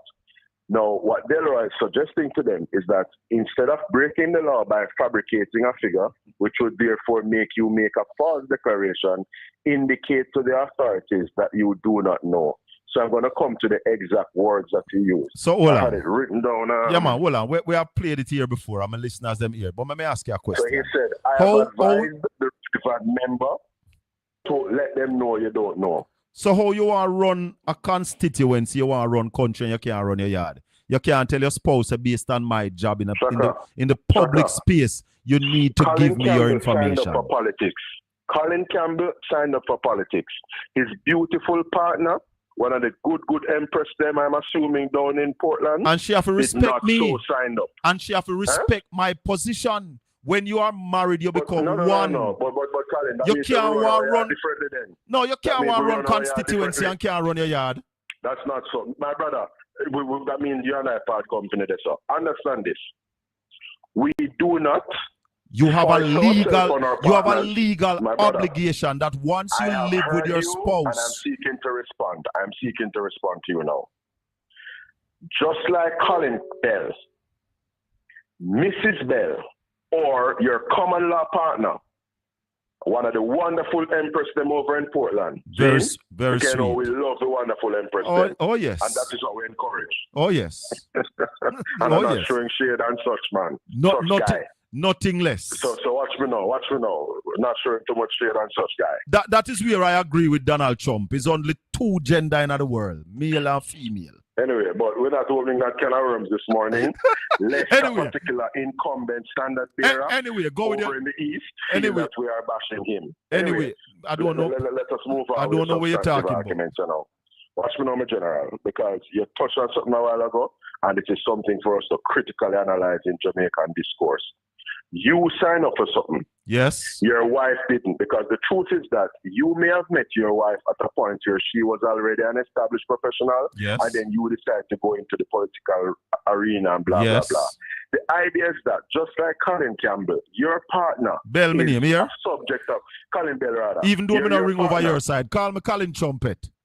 That's all right, my general. What I'm saying is that your partner is a subject of Jamaican law and an individual in her own right. Yes. So the point I'm making is that not because you have an obligation under law, your partner is not divest of her rights and duties under the law. If she can exercise her right to privacy, so she may elect to not have her business in terms of her income being disclosed to the Integrity Commission or indeed to her partner, in this case, Colin Bell.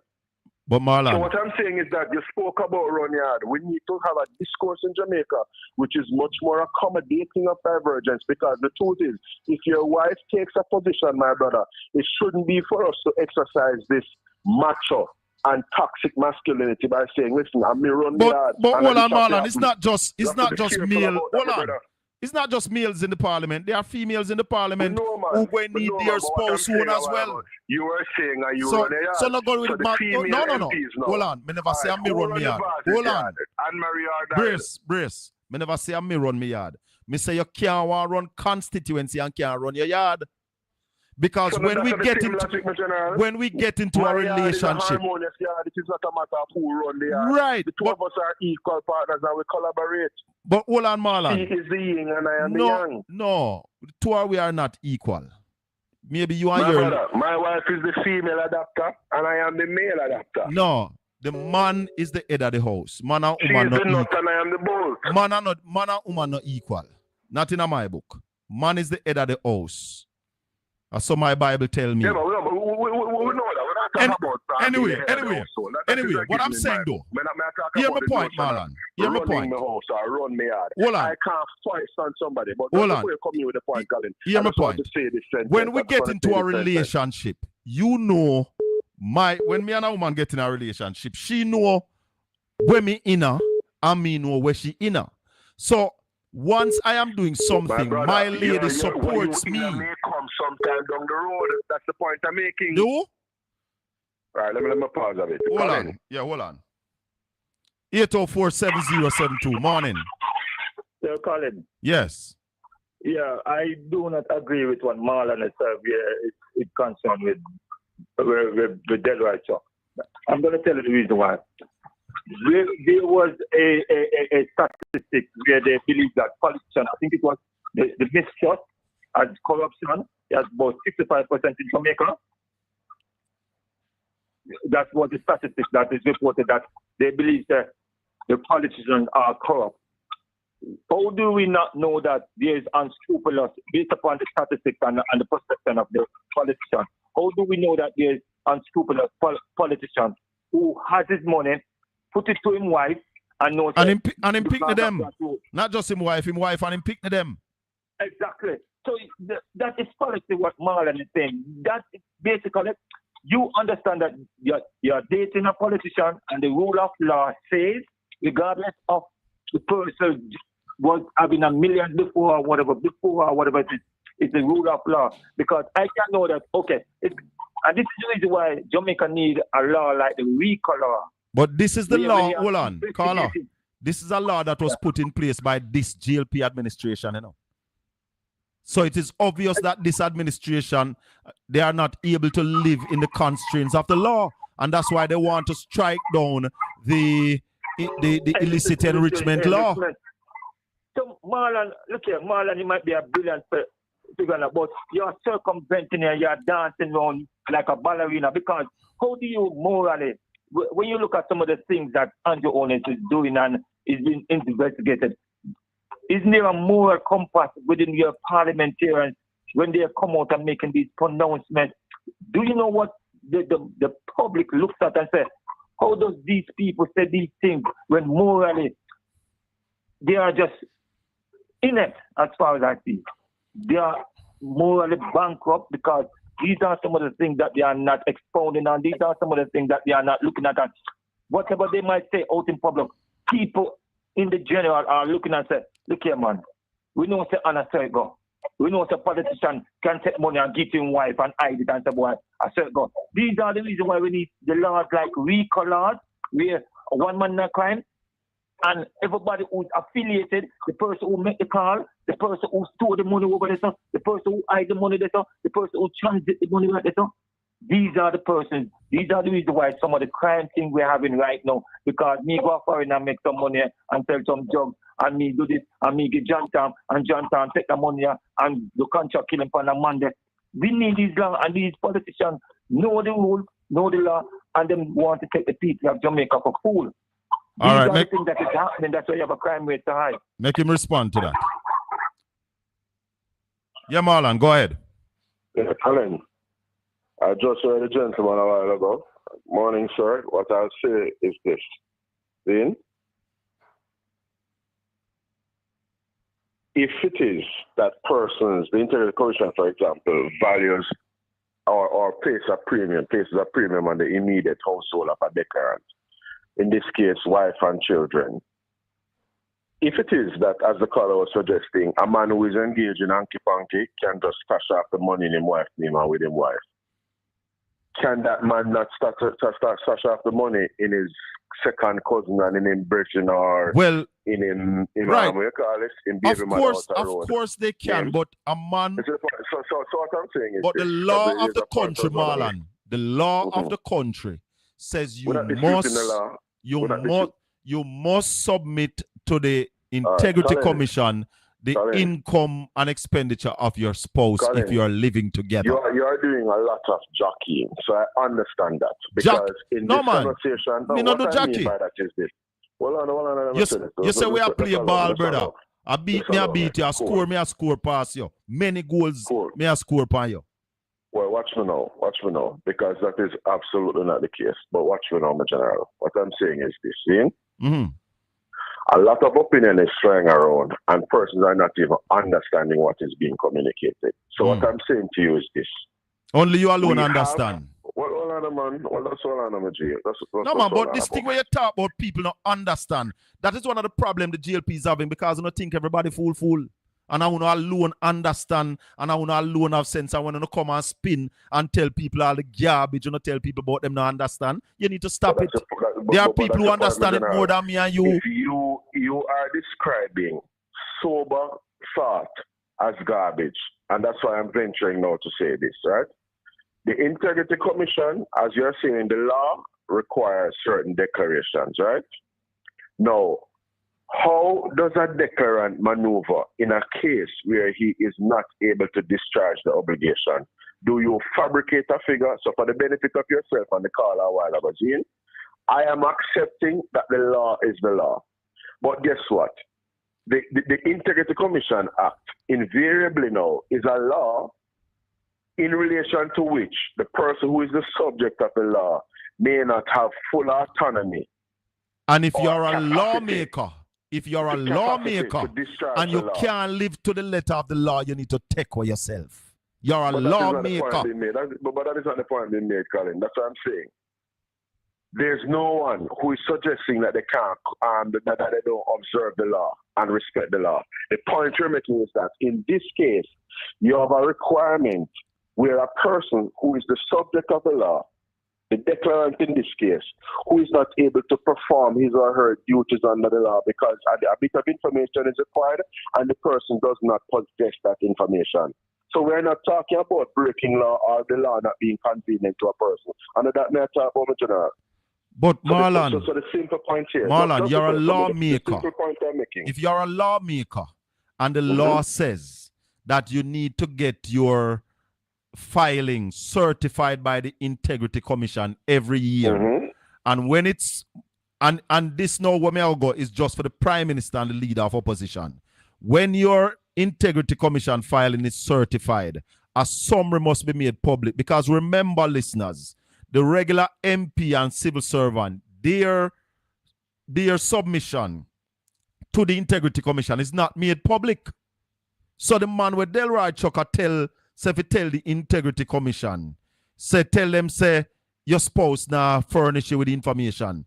That man, if he is not the Prime Minister or the leader of opposition, his thing not come to the public, you know. It's just the Prime Minister and the leader of opposition, a summary of their declaration. But I wasn't describing anything coming to the public. Well, a little bit, no. Partner, the person's No, man, hear the partner point is what me I not try make. prepared to Is that disclose different to the point me I IT. try make? Is that different point me I make? All right, well, let me hear the point then, bro. The point that I am making is that you have a prime minister that for 3 years, 3 long years, his integrity commission filing has not been certified.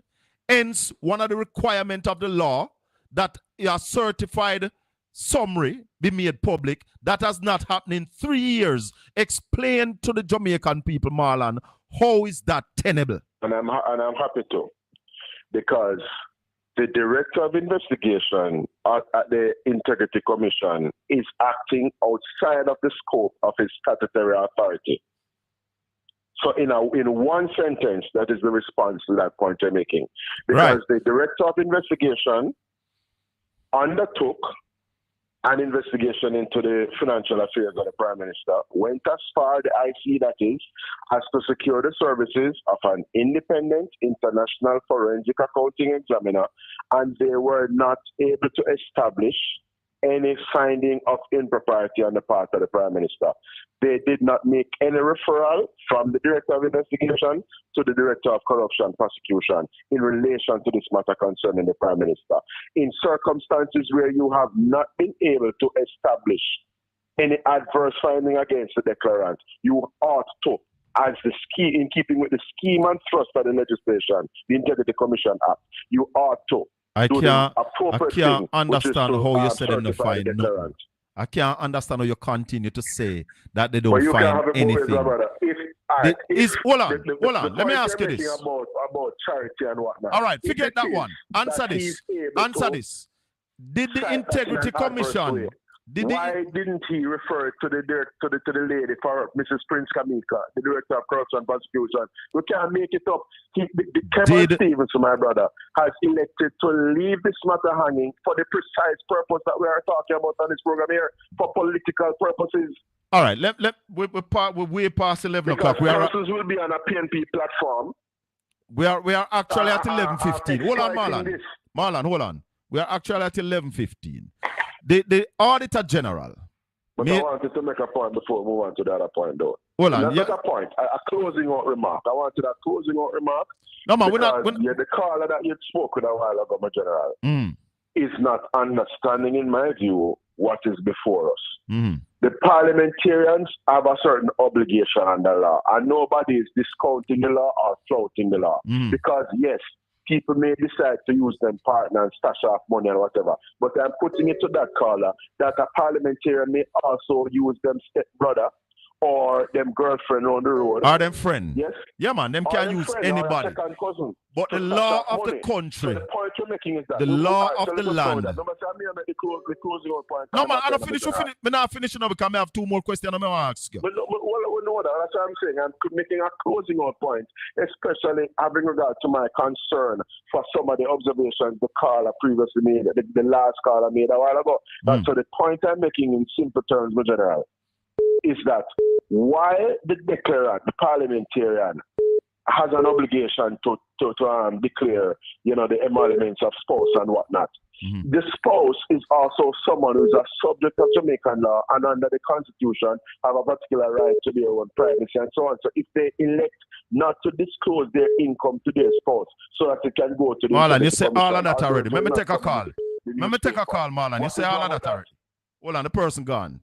You did go through all of that already, But hear this, Marlon. The auditor. Hold on, let me take the call. Listen. Welcome to Portland Spice TV. Go ahead, caller. So, Colin, it's me again. What Marlon is doing is just dancing and trying to absorb the blame. This is what I'm trying to say to you, right? It's like a man who commits a murder, but the court find him not guilty. Is he innocent?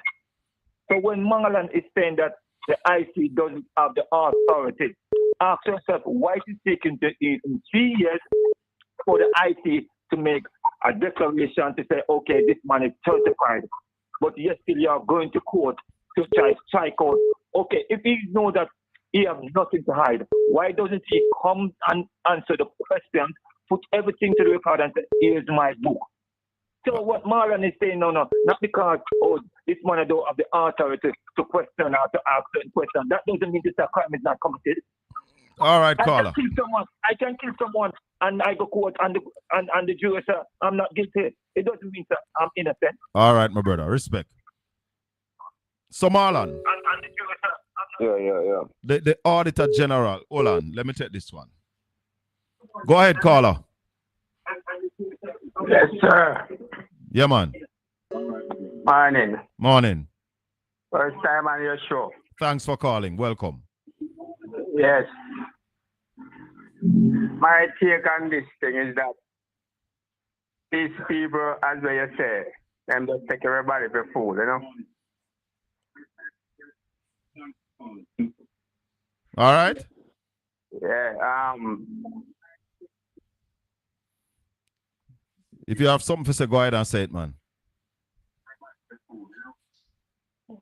And when the JLP was making the law, it was doing implementing the IC law.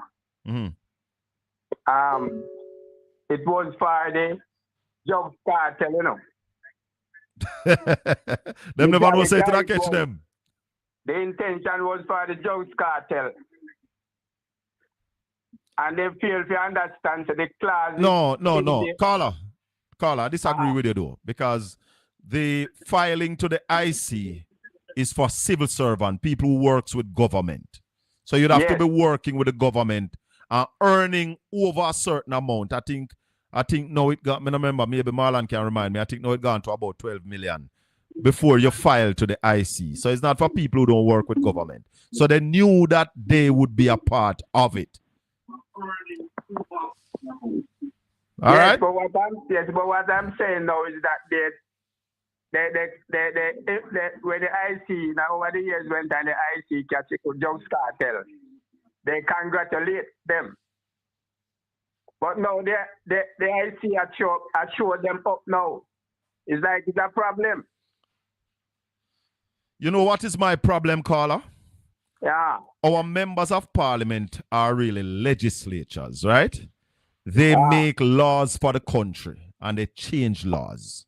Now, my thing to all MPs, if you are a lawmaker and you can live within the remits of the law, how you expect the average citizen to do it? All right? Hey, that is a big problem. All right, my brother. We talk again. All right, thank you. Yeah, man. Marlon. Yeah, greetings. Let me go back to Delroy Chuck. You remember when they arrested Ruel Reid? Yeah, man, exactly. That proves the point. The allegation about getting card to pin and so on. Hold on, man. Delroy Chuck was in Portland. You know what you remember what Delroy Chuck said? He said the police went to Ruel Reid yard like Nicodemus in the night. And them need have to guard the man yard. Them could have tell the man to come down a station. Is that becoming of a justice minister? No, man, that is not a comment on whether it is becoming of a justice minister. He expressed a view, but what I will say is that the authorities have that determination to make. But the views coming from a justice minister. Well, what I'm saying is this. No, first of all, Delroy is free in this case to speak and express an opinion as to how he thinks an arrest or an apprehension should have been effected. And what I am saying is that I am not concerning myself with a province that don't concern me. If the JCF members or MOCA or whoever it was at the time, I think it was MOCA, if the law enforcement person feel like picking you up in Mobe or calling you to come in or going to your yard like a Nicodemus tonight, that is their prerogative. So I wouldn't concern myself with that. No, so hold on. But why I ask you the question is that Delroy Chuck made a comment as a justice minister. Yeah, I heard you. What I'm saying is and you don't have no problem with it. Colin. All right, let me move on because I am way over 11 o'clock. I'm you fully, but I'm not sure. All right, may I ask you a question? You are so fixated on the jockeying for political points. Hold on. That the things that I'm saying, I'm not sure they are being heard. No, man, you come for political points, Marlon. That's right. That's why I'm not going to restate it again. Hear this question. Yeah, no, hold on. You answer it, man. We get the answer. Okay, We cool. get the answer. Hear this question. But just before we move on to the question, I have a point I want to make. This is 40 seconds. The caller a while ago, as you did earlier in discussion with me, made mention of people taking people for fool. What I'm suggesting to you, my brother, is that when a spokesman on agriculture says, now is the time for us to put a little thing on food imports, and then comes back to tell us that he wasn't speaking about new taxes, but the suite of existing import duties, that is what you define as taking people for fool. When the opposition leader, as is the case with the spokesman on agriculture, takes an issue and criticizes every time they get an opportunity, the food import bill, which has gone up in this country, unfortunately. At the same time, when he is an importer, because Mark Golding and Peter Bunting are the proprietors of a company called Rerum, which them have Omar Newell serving as the managing director of. Mark Golding and Peter Bunting import soda and other sweet, destructive drinks into this country, and rice and other commodities. They are persons driving up the food import bill, and like the typical hypocrites they are, who is the biggest at the same time. Who is turn around and we'll soon come to the who, man, because I have not seen that data, but that's not important to me. What is important to me is that a person who is the opposition leader is a quintessential hypocrite talking about Jamaica's food import bill when he himself is a part of a company that imports a whole heap of commodities in Jamaica, driving up the very food import bill that he's lamenting. All right, what taking people for fool is. All right. And nobody on the GLP side, there's no member of parliament in Jamaica. James Robertson, hold on, man. Marlon, I am talking now. I am talking now. Nobody in the parliament on the GLP side is involved in importing food in Jamaica. No, man, I never ask you a question. I'm making a statement. I am making a statement. Okay, cool. There is nobody on the GLP side that is involving in food importation in this country. Nobody. All right, good. No, but I just made a statement of my own. And I made does not accord with so your why my statement hurt you so? Your statement don't hurt me. But you make a statement, me not say nothing to it. Me just make a statement and leave it. But Colin, what I'm saying is me hear the Prime Minister say when you fling stone and he lick somebody, them ball out. You steal someone. No, man. Oh, all right, tell me something. Which MP of family? All right, now ask you a question. It's my understanding that he's in the business of importing commodities from abroad. Which MP on your side? Food items. Which MP on your side have family who imports marijuana into this country? Which MP on your side have family who import rice in this country? And who is the biggest importer of onion in this country? I don't know which JPMP does that. What I do know about James Robertson, and I know about Mark Golding and Peter Bunting. So you don't know which MP of family will import marijuana in Jamaica? Which MP import toothpaste? Which MP import Guinness Stout? All right, let's move on. Let us not descend. Hold on. Listen this. Go ahead, caller.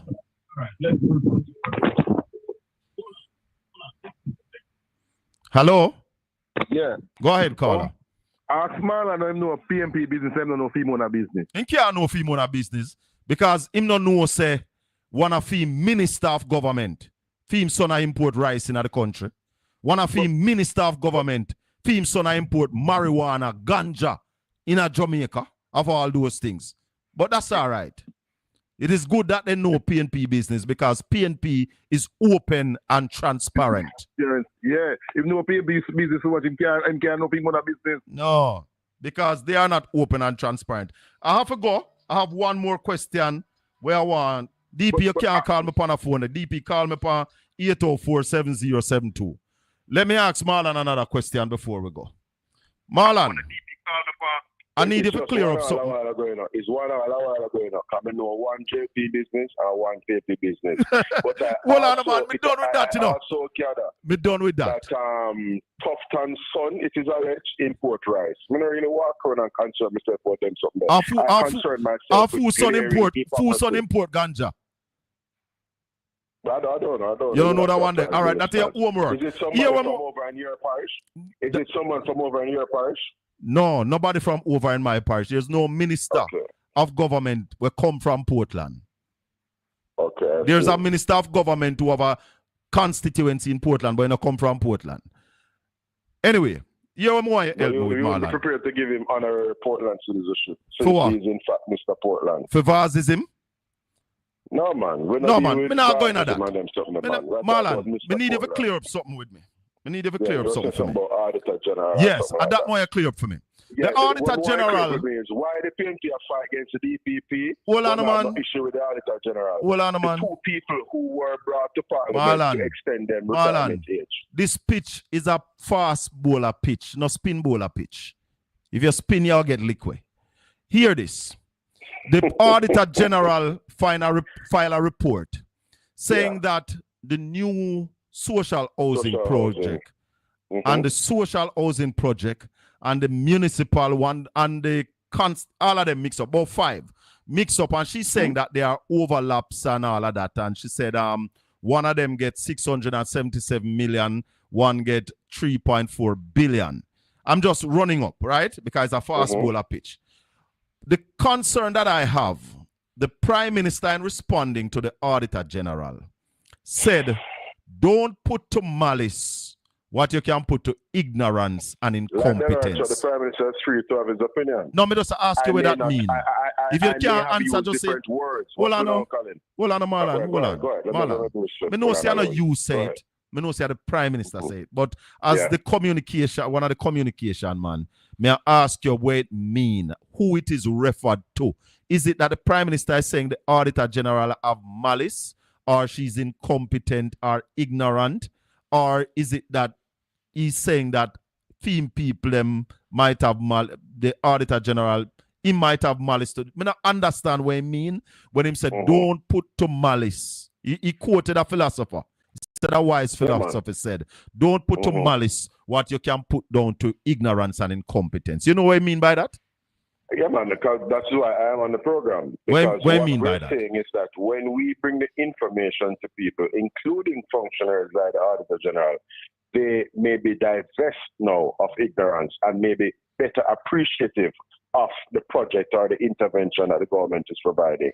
So municipal corporations provide some housing, but the Prime Minister and the government's flagship social housing program is the NSHP, and you're seeing a number of beneficiaries, including beneficiaries in Portland, both Western and Eastern Portland, under this particular program. Hold on, a number of lives have been touched, a number of Jamaicans have been brought from poverty one into a position of dignity. One of the things what the Auditor General say is that even the housing that duplications and hold on, man, not preempt me. What she's saying is that even the houses that comes under the municipal corporation, those are under the Ministry of Growth and Job Creation, Economic Growth and Job Creation, which all of them under the office of the Prime Minister. Now, you still not explain well. All right, you explain, say. All right, that's a good question. It's a good question. I'm going to answer it this way. We have, for example, a number of entities across Jamaica. Like for example, in local government, you have water shops, you have NWC trucked water, I have water that is provided in people's pipe through the NWC and so on.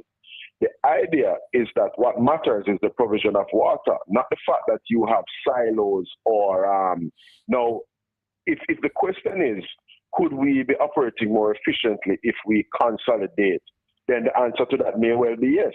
But the fact that you have water being brought to people through different windows and avenues doesn't negate the importance of bringing water to people. Question. We can become more efficient in doing it. Question. And that is perhaps the point the Auditor General is seeking to make. Exactly, that's what she's saying. Which is not a point that...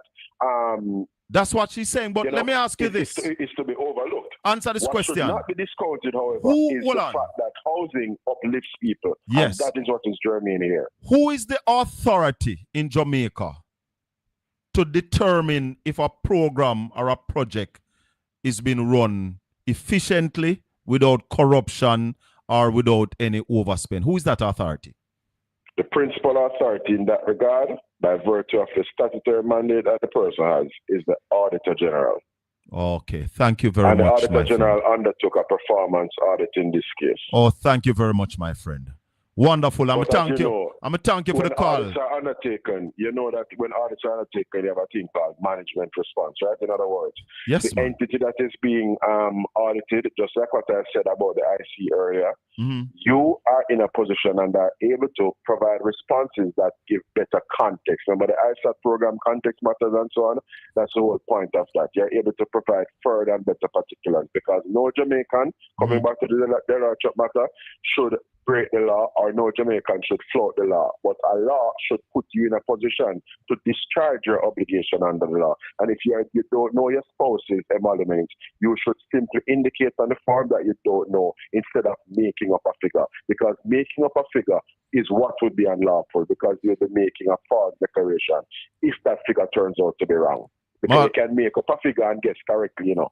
But if you guess incorrectly, you are clearly contrary to law because you should not make false declarations. Marlon Morgan, the PNP responsible. Yeah, man, the PNP responsible for the bad roads in Jamaica. You know, road infrastructure, just like the courts that Donna Scott Marley spoke about in the Senate yesterday, have to be understood as being critical features of Jamaica's infrastructure that have been decimated by years of neglect. I am saying, as I have said on other programs before, Colin, that the good thing about where we are now is that Jamaica is in a much better position to respond to some of the deficits that have confronted the society. So why have we not, Marlon? Why we allow the roads to get into this condition? You know what is happening? Davis ever spent $40 billion for the road? Never have it yet. But remember, Marlon, why you cut the capital spending by 19 billion? Why what? Cut the capital budget. Because Jamaica has a capacity, because two things, my brother. You have procurement, which is the same bureaucracy that we're ironing out. You have procurement realities and also capacity realities. And I am putting it to you that the budget has to be cut because of incompetence. Give you the figures, but you can't give it the appropriate context and analysis. The context is the government has been incompetent and they are not able to spend the capital budget. They have been incompetent. The people at the procurement, they came out and they said, listen, don't blame us. You have been sending unfinished documents to us over and over. It is incompetence. Colin, who are the people who send? Be careful how you talk about incompetence. The government is incompetent, Marlon Morgan. This government is incompetent. No. Because you are throwing civil servants, hard working men and women, under the bus and you're putting them. Marlon, Let me tell you where the incompetence is. You know where the incompetence is? The government of Jamaica the incompetence is drafting a budget, saying that we are going to spend this amount. When you know, hold on, let me finish. Drafting a budget when you know that we don't have the capacity to spend that amount of money, but to create fluff and to create a narrative that we're doing all this, and you know it cannot be spent. That is the incompetence. Well, I allow the other guy. I'd like for you to allow me. May I? So you have made a point. I'd like to make a counterpoint, if I may. Hello? Go ahead, Marlon. I'm listening to you. Yeah, man. Okay, cool. So just to be clear, right? The projects that are executed across Jamaica, whether they are road projects or water projects, they involve the procurement of goods and services. And the projects ultimately move as fast as the procurement moves, which is why the government has moved in a strategic and never before seen way to treat with the issue of bureaucracy in this country. An acronym was banded about the other day. Marlon, it's the SPEED initiative. No, I never want to come in. To speed up. I never want to interrupt you, know. The wheels turn in government. I never want to interrupt you, but that's why you have a minister. That's why you have a ministry called the Ministry of Economic Growth and Job Creation. That ministry was put in place just for that, and for 9 years. That ministry has failed. The Prime Minister has failed the people of Jamaica, Marlon Morgan. You have failed. So I've heard you. I'd like a moment to be heard now. May I? Go ahead. My brother, You see, the Spark program that we have now, which is our flagship infrastructure construction initiative, has been conceptualized and it moved through procurement to implementation at record pace because of precisely what we're talking about here, addressing issues of bureaucracy in Jamaica and finding ways to do it more efficiently. The Ministry of Economic Growth and Job Creation, which you are lambasting, and the civil servants in Jamaica that you and the PNP are disrespecting. We're not disrespecting it. Don't do that. We're not disrespecting any civil servant, but Marlon. you just mentioned that they're incompetent. I told you where the incompetence is. The incompetence is with your ministry, you're the Minister of Finance, who craft a budget knowing that you can't spend it because every year you have to cut the capital budget. So you do it every year knowing you can't spend it to say, yeah, we have this money. But tell me, Marlon, about the recession. Tell me, Marlon, about the shortage, the $7.5 billion shortage in income. How you going to deal with that? I'm going to ask you a question, right? Do you appreciate that what gets approved as budget is what comes from public bodies and central ministries as essentially the program of work as determined by the technical people in ministries? No. So if the technicians that are ministers through the PS say they are able to do 10 roads. You heard my answer, Marlon? Or you know why you don't answer? 10 roads and then 6 roads are done. How do you cite government as being incompetent? No, you Marlon. essentially throwing the civil servants under the bus. You say you ask me a question, you know. And when you say you ask me a question, and when I answer the question, you continue. You ask me the question, and I say no, and I saw it go. Politicians decide how much they want to spend and tell the civil servant that this is what we want to spend. No such thing, my brother. Oh, wow. You don't understand the budget process. Civil servant can't determine how much to spend, Marlon. Civil servants don't. Civil servant clearly don't understand the budget process. Civil servant don't make policies. Have you ever heard Politicians make policies. Do you know what the budget call is? Marlon Morgan. We soon talk about policies. Civil servant don't determine how much money is spent.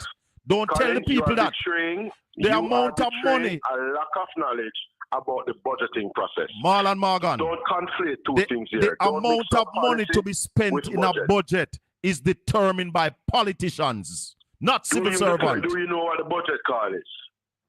Because the answer to the question really is both. Both the technicians and the politicians determine the budget. So the answer is both. But I'm going to go to the primary question. Do you, Colin Bell, know what is referred to as the budget call? What is the budget call?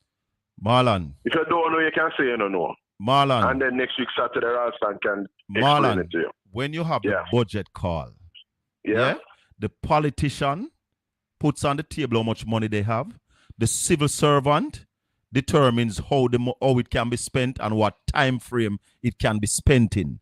Even though the civil servant might tell you that, listen, this can't spend in a year, the politician, it is still within their remit to determine that, yes, we're going to put it in the budget for a year. And that's what this government... Because nobody can be arbitrary in relation to programs. That is what... So Marlon, the civil servants can say we're going to do 60 road, and then the politician, in an arbitrary way or on the whim or the fancy of somebody, you can't mislead the people. The civil servant don't say we are going to. The civil servant will say we can do. Do not mislead your listeners. Marlon, you are the one who are trying to mislead listeners.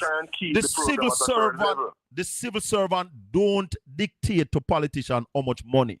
The civil servant will say to you that, sir, allow me a minute. Based on to explain the process. The civil servant will say, sir, based on our technical capacity, we can only do 10 road in this 12-month period.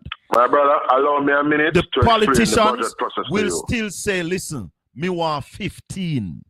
Go ahead, Marlon. I am putting it to you that invariably both the technicians at public bodies and ministries, in addition to the political imperatives of the political directorate, determine, in fact, the estimates of expenditure and what is expended. Because, the government wouldn't just be blind blindly informed by whatever is suggested by the technical folks. Because remember, our government has to have its strategic imperatives, and it knows that all right, we want to do more to bring water to Western Jamaica. And you create the fiscal room based on your program in terms of your budget program or your finance program in order to do that. But what I'm saying to you in short, my brother, is that at present, based on the reforms that we have come out of in recent years, right, we now have what is called a budget ceiling for respective ministries and public bodies, right? What that means is that though the Ministry of Finance sends to each public body and ministry and asks them for their financing requirements for the upcoming financial year, which is essentially what the budget call is, they have certain limits above which they really ought not to go. Some will submit finances that go above it, but the Ministry of Finance will have certain determinations to make as they do each year. So you have to understand the technical reality where the budget process is concerned. Answer this question. Did you cut the capital budget last year? If the capital budget was cut last year? Yeah. I believe over a few years we have had cuts in the capital budget. Hold on, man. Marlon, hold on now. But I just answered hold on a little bit now. I'm a very simple man. I ask very simple question. Was the capital budget cut last year? Yes or no? And I'm going back to say no, man. Marlon, was the capital budget cut last year? Yes or no? Yes or no? Quick and fast. I believe so. Was it cut the year before? But you see, no, man, just answer the question now. The challenge you're having, right? No, you say me not understand. I mean, don't want to get complicated. It's so comprehensive that you're asking a question after I've answered, because before even knowing where you me not going, understand. Me not understand. So just answer the question. I answered a while ago, and I said I believe so, meaning I'm responding in the affirmative. All right, hold on. All right, Marlon, hold on. All right, hold on. So the capital, hold on. Was unique to this year. Hold on, man. Hold on. So the capital budget, listeners, have been cut this year. Because hold on, Marlon, hold on. The capital budget was cut. Why that is coming into serious focus. Hold on, man. Hold on. Being addressed. Hold on, man. I know you know why them thing are go out, you know. The capital, the capital budget was cut this year by $90 billion. It was cut last year by about $8 billion. It was cut the year before. It was cut the year before. It was cut the year before. Every single year. All right, so they had to. Let me respond now. May I respond now? Me not ask no question. But I'm saying, well, you have placed an observation on the table. Can I proffer an observation of my own? Come with a spin, let me lick it way. Huh? Come with a spin ball, let me lick it for 6. Brother. Me go run left you will hear commentators come and reel off figures. They will not provide appropriate analysis to you, however, and they will not provide appropriate we call it, Marlon. Context to you. Marlon. I need 40 seconds, man. That's a 40 seconds to say what I'm saying. Don't be untied, man. You're a good person. No, what I'm saying, Colin, is that we had a period of time where we budgeted resources, and you had something like COVID, for example, that came on stream. Separate and apart from COVID, you have return in capital expenditure, for example, when you have rainfall or climate change related events that cause your road work, for example, to be slowed down, as we saw last year. So, for example, when it is raining, my brother, and especially when you have several months of considerable rainfall, it means that the asphalt, it means the barber green can't go out. Do you understand why it is that there are many reasons as to why you may have capital projects that were intended to be undertaken, not being undertaken ultimately, especially due to procurement-related issues, which of course are being addressed by the government now in terms of this bureaucracy campaign that the government is on, the SPEED initiative. It's like an efficiency program oversight committee to cut the red tape to deliver for the Jamaican people. Gotta go, Marlon. Thanks much for the call. I appreciate it. All right, that's all right, my brother. Blessings, and we man. should perhaps do this next week, Saturday morning, and have Ralston going through some of the figures because I hear him say all kind of things. Say the IMF locked us out of the international community. He had no regard to the fact that Jamaica's resources were wiped out. Isn't that true? Result of the global economic downturn. Isn't that true? We were not wiped out of anything. We were not locked out of the IMF. Government. My brother, let me what I'm saying. The JLP is the administration that re-engaged the multilateral institutions and got low-cost financing because the money that Omar Davies got was expensive, 10% and yes. that kind of money. Yes, that is true. Because we left the IMF in the 90s and we did not have a borrowing arrangement with the IMF. What Omar handed over to the Bruce Omar handed over. Omar Ponzi scheme. Hold on. The 3% growth that the economy recorded. Yeah. For I believe the 06 period there. Did Ralston Iman tell you that we had some Ponzi schemes called All-In and Cash Plus and all kind of nonsense? Did the economic grow by 3% in 2006, 2007? That is absolutely correct. Do we have scammers? Do we have scammers now? Do we have scammers now? Remember that baby is from 2004. So do we have scammers? Do we have scammers now making more money than Cash Pot and Holding? Why you can't grow it under the scammers? You promised 5 in 4. Condone and lawful action. I am not. Then you just meant Holding. I am urging you. Marlon. I am urging Holding and Cash Plus. Holding and Cash Plus. Holding and Cash Plus were illegal. Shaka, you just mentioned them. You are a good guy. You just mentioned 2 illegal companies. What you just did, Marlon, you just mentioned Holding and Cash Plus, which were Ponzi scheme. You just mentioned that. And I am saying to you, same way illegality was happening that time, illegalities are happening now, and you still can't grow the economy because you don't have the capacity of growing an economy, Marlon. The GLP has never been able to grow this economy. We don't know if we grow it, brother. The JP's growth rates, my brother, historically and even now. What is your growth rate since 2016? What is your growth rate since 2016? Let me share this with you. The PNP's growth rate between 2012 and 2016 was essentially what? It was about 0.5%. Jesus, Marlon, you gave us a wreck economy. You gave us an economy that you destroyed. When your Minister of Finance said that the recession would not affect Jamaica, your Minister of Tourism said the recession would benefit Jamaica. Bruce Golding said it wasn't appropriate to go to the IMF. You guys went to the IMF late, got a bad deal, could not take the test, could not cross it, Marlon Morgan. We got locked out of the IMF because the IMF said you did not adhere to the things that they said that Jamaica was to do. It was Yvette Turner and Congresswoman who had to go beg and bow to the IMF to get Jamaica back in the IMF, Marlon Morgan. Don't come here and talk truth. Talk the truth, Marlon. That's me, Talk truth. What you don't understand. What I don't understand? What you are trying to spin. But I'm here talk and then you are chipping while I'm talking. I'd like a moment to say what I'm saying. Stop telling people about they don't understand, Marlon. Stop it. All right, so just to be clear, see? The fundamentals of Jamaica's economy that was essentially handed over to the Bruce Golding government was so horrible that a number of things had to take place. The first of them, and I just wanted to allow me a minute to say what I'm saying. The first of them, my brother, was the re-engagement of the multilaterals, right? That's the first thing. Because cheaper money to do the government's programs and capital expenditure and so on, the cheaper money is a strategic imperative. Separate and apart from that, there were loss-making government assets that were divested. One of them being Cayman Track Limited, one of them being the sugar assets, the sugar company of Jamaica, SCJ Holdings, and another of them being Air Jamaica. You remember the Air Jamaica divestment? Why was Air Jamaica divested? Because Omar Davies and the PNP had Air Jamaica and other loss-making public bodies as an albatross around the neck of Jamaicans.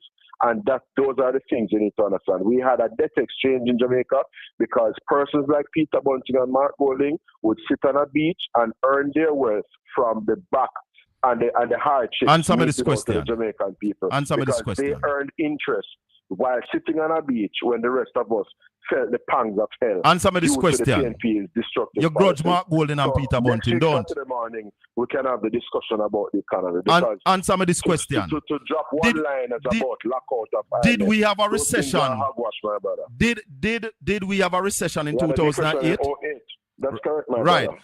Did Audley Shaw tell the Jamaican He said people? He said at this time. Look back on that. Yeah, all right. So Audley Shaw said at this His time. quote was, it will not affect Jamaica at this time. Did the Meaning, recession affect he us? foresee any displacement. So yes, did it man, affect answers us? in the affirmative. Yes, man. Thank you, Marlon. But he Thank said you. at this time. And it affect us, and we went to the IMF. Did we get a deal from the IMF?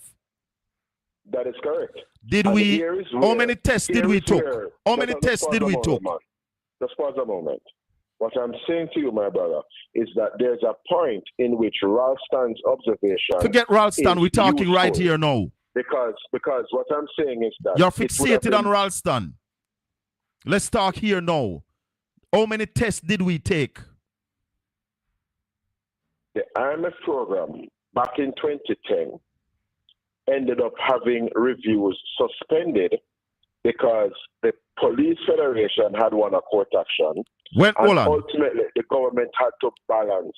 When was the review? When was the Social review stability. suspended? Social and political stability had to be balanced against the economic imperatives of the country. When was the review So in suspended? other words, the 7% that the public sector groups had required and demanded, the administration of the day had to pay that. It had an impact on the wage bill. It had an impact on public finances. And as a result, the IMF reviews were suspended. When was that? When was that? I think this was the back end of 2010, calendar year 2010, I think it was. Or early 2011, somewhere there about. So we got an IMF back end deal. of 2010 and 2011. So we got an IMF deal in 2010, and it was suspended 2011. But nobody with sense is really litigating that. No, Because nobody we all what? know- We all know. Nobody what? I'm putting it to you. Hold that on, Marlon. nobody with Hold on, sense hold is on, really hold on. Hear this. litigating that. Hold on, Marlon. Hear this. Hear this. And you Mhm. might be shocked. I went In on other a words, program. Everybody knows what Hold on, man. transpired. No, you might, Marlon. Hold on, man. Hold on. You're wrong, Marlon. Everybody don't know. I went on a TikTok program Tuesday night. I want labor right girl named Munchi. Tell me off and said the GLP never get an IMF deal. So you need to educate your She was bloggers referring and to the vloggers. 80s so follow me now, Shaka. Follow me now. Make a talk next week, Yes. though. Make a You talk. say you don't follow me, but no, man, there's one thing I want. You mentioned something that the listeners don't know. And I just want to leave with something else that some of the listeners don't know. Some of the listeners don't know that Dr. Phillips, under the Simpson administration, levied $60 billion in new taxes. And the PNP is the people who are fixated on taxation. So they have a fixation with taxation. All right, my You're brother. saying, "Oh, I got a have a fixation with last time." No such thing, my brethren. The I have jail- a fixation with the people of Jamaica All right. having improvements in their lives. All right. So And you said the that can only PNP. come under the JLP You said the government PNP had a fixation with taxes. taxation. And correct, that's my brother. why, and that's why it was 60 Mark billion in Golden. new taxes were levied. Right, 60 and that's billion in new why taxes. it was Mark Golden, Peter Phillips, and Portia Simpson Miller who sought out the tax No, man, system in those guys Jamaica. became Me a rich talk now, when man. Jamaica Me a talk suffered. now. It was Mark Golden, Peter Phillips, and Portia Simpson Miller who No, it sought. was Bruce Golding and Audley Shaw. Bruce Golding and Audley Shaw started. Bruce Jamaica Golden and Audley Shaw economic mash up turnaround. the Jamaican That's economy. correct. Bruce Golden and started Audley the Shaw Jamaica turnaround. crashed the Jamaican economy, Have you ever could heard of the not Public take the Bodies IMF Management and test. Accountability It was Act? Mark Golden who brought in the omnibus tax system in Jamaica, That's right. the Yeah, man, one-stop that shop. That happened during Sister Peace time, but follow me now. Little Have you more. ever heard of the Public Bodies Management and Little, Accountability Act? Marlon, little more. That Little was more. brought into the fore Have you- 2010, 2011. Have yourself a good Anyway, weekend, my we'll pick brother. up next And week. tell We'll them, pick up next week, Saturday. yeah, man, and tell them to get the Senate seat this week. Top weight We'll pan it. pick up next week Saturday. You tell Listen. them, I can't tell them. You know, say, I'm in a presumption. So yeah. Well, me I tell them, you deserve it. You're working hard. Anyway, Even though next you week get Saturday, moderation, but it's all right. Little my more. brother. Next week Saturday, man. Next Bless week up. Saturday. One love. Cool. Check. Whoa! When me I do your so long listeners and viewers, it's 3 minutes to 12 o'clock. Thanks to all of you who sticked and stayed with us.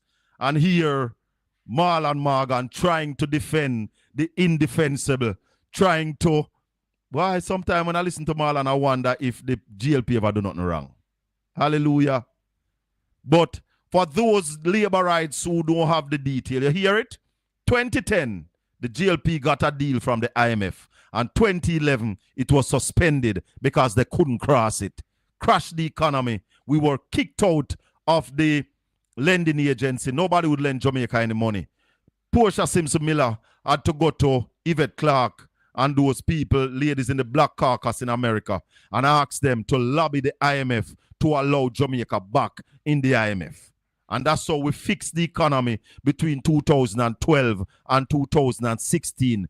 Gave the GLP a solid platform that they said that they were going to grow the economy by 5% in 4 years, and they have failed. In fact, in 9 years, the Jamaican economy has declined now, and we are at minus 3.5% in the third quarter, and we're waiting on the figures for the fourth quarter. Those are the facts. Those are not imagination.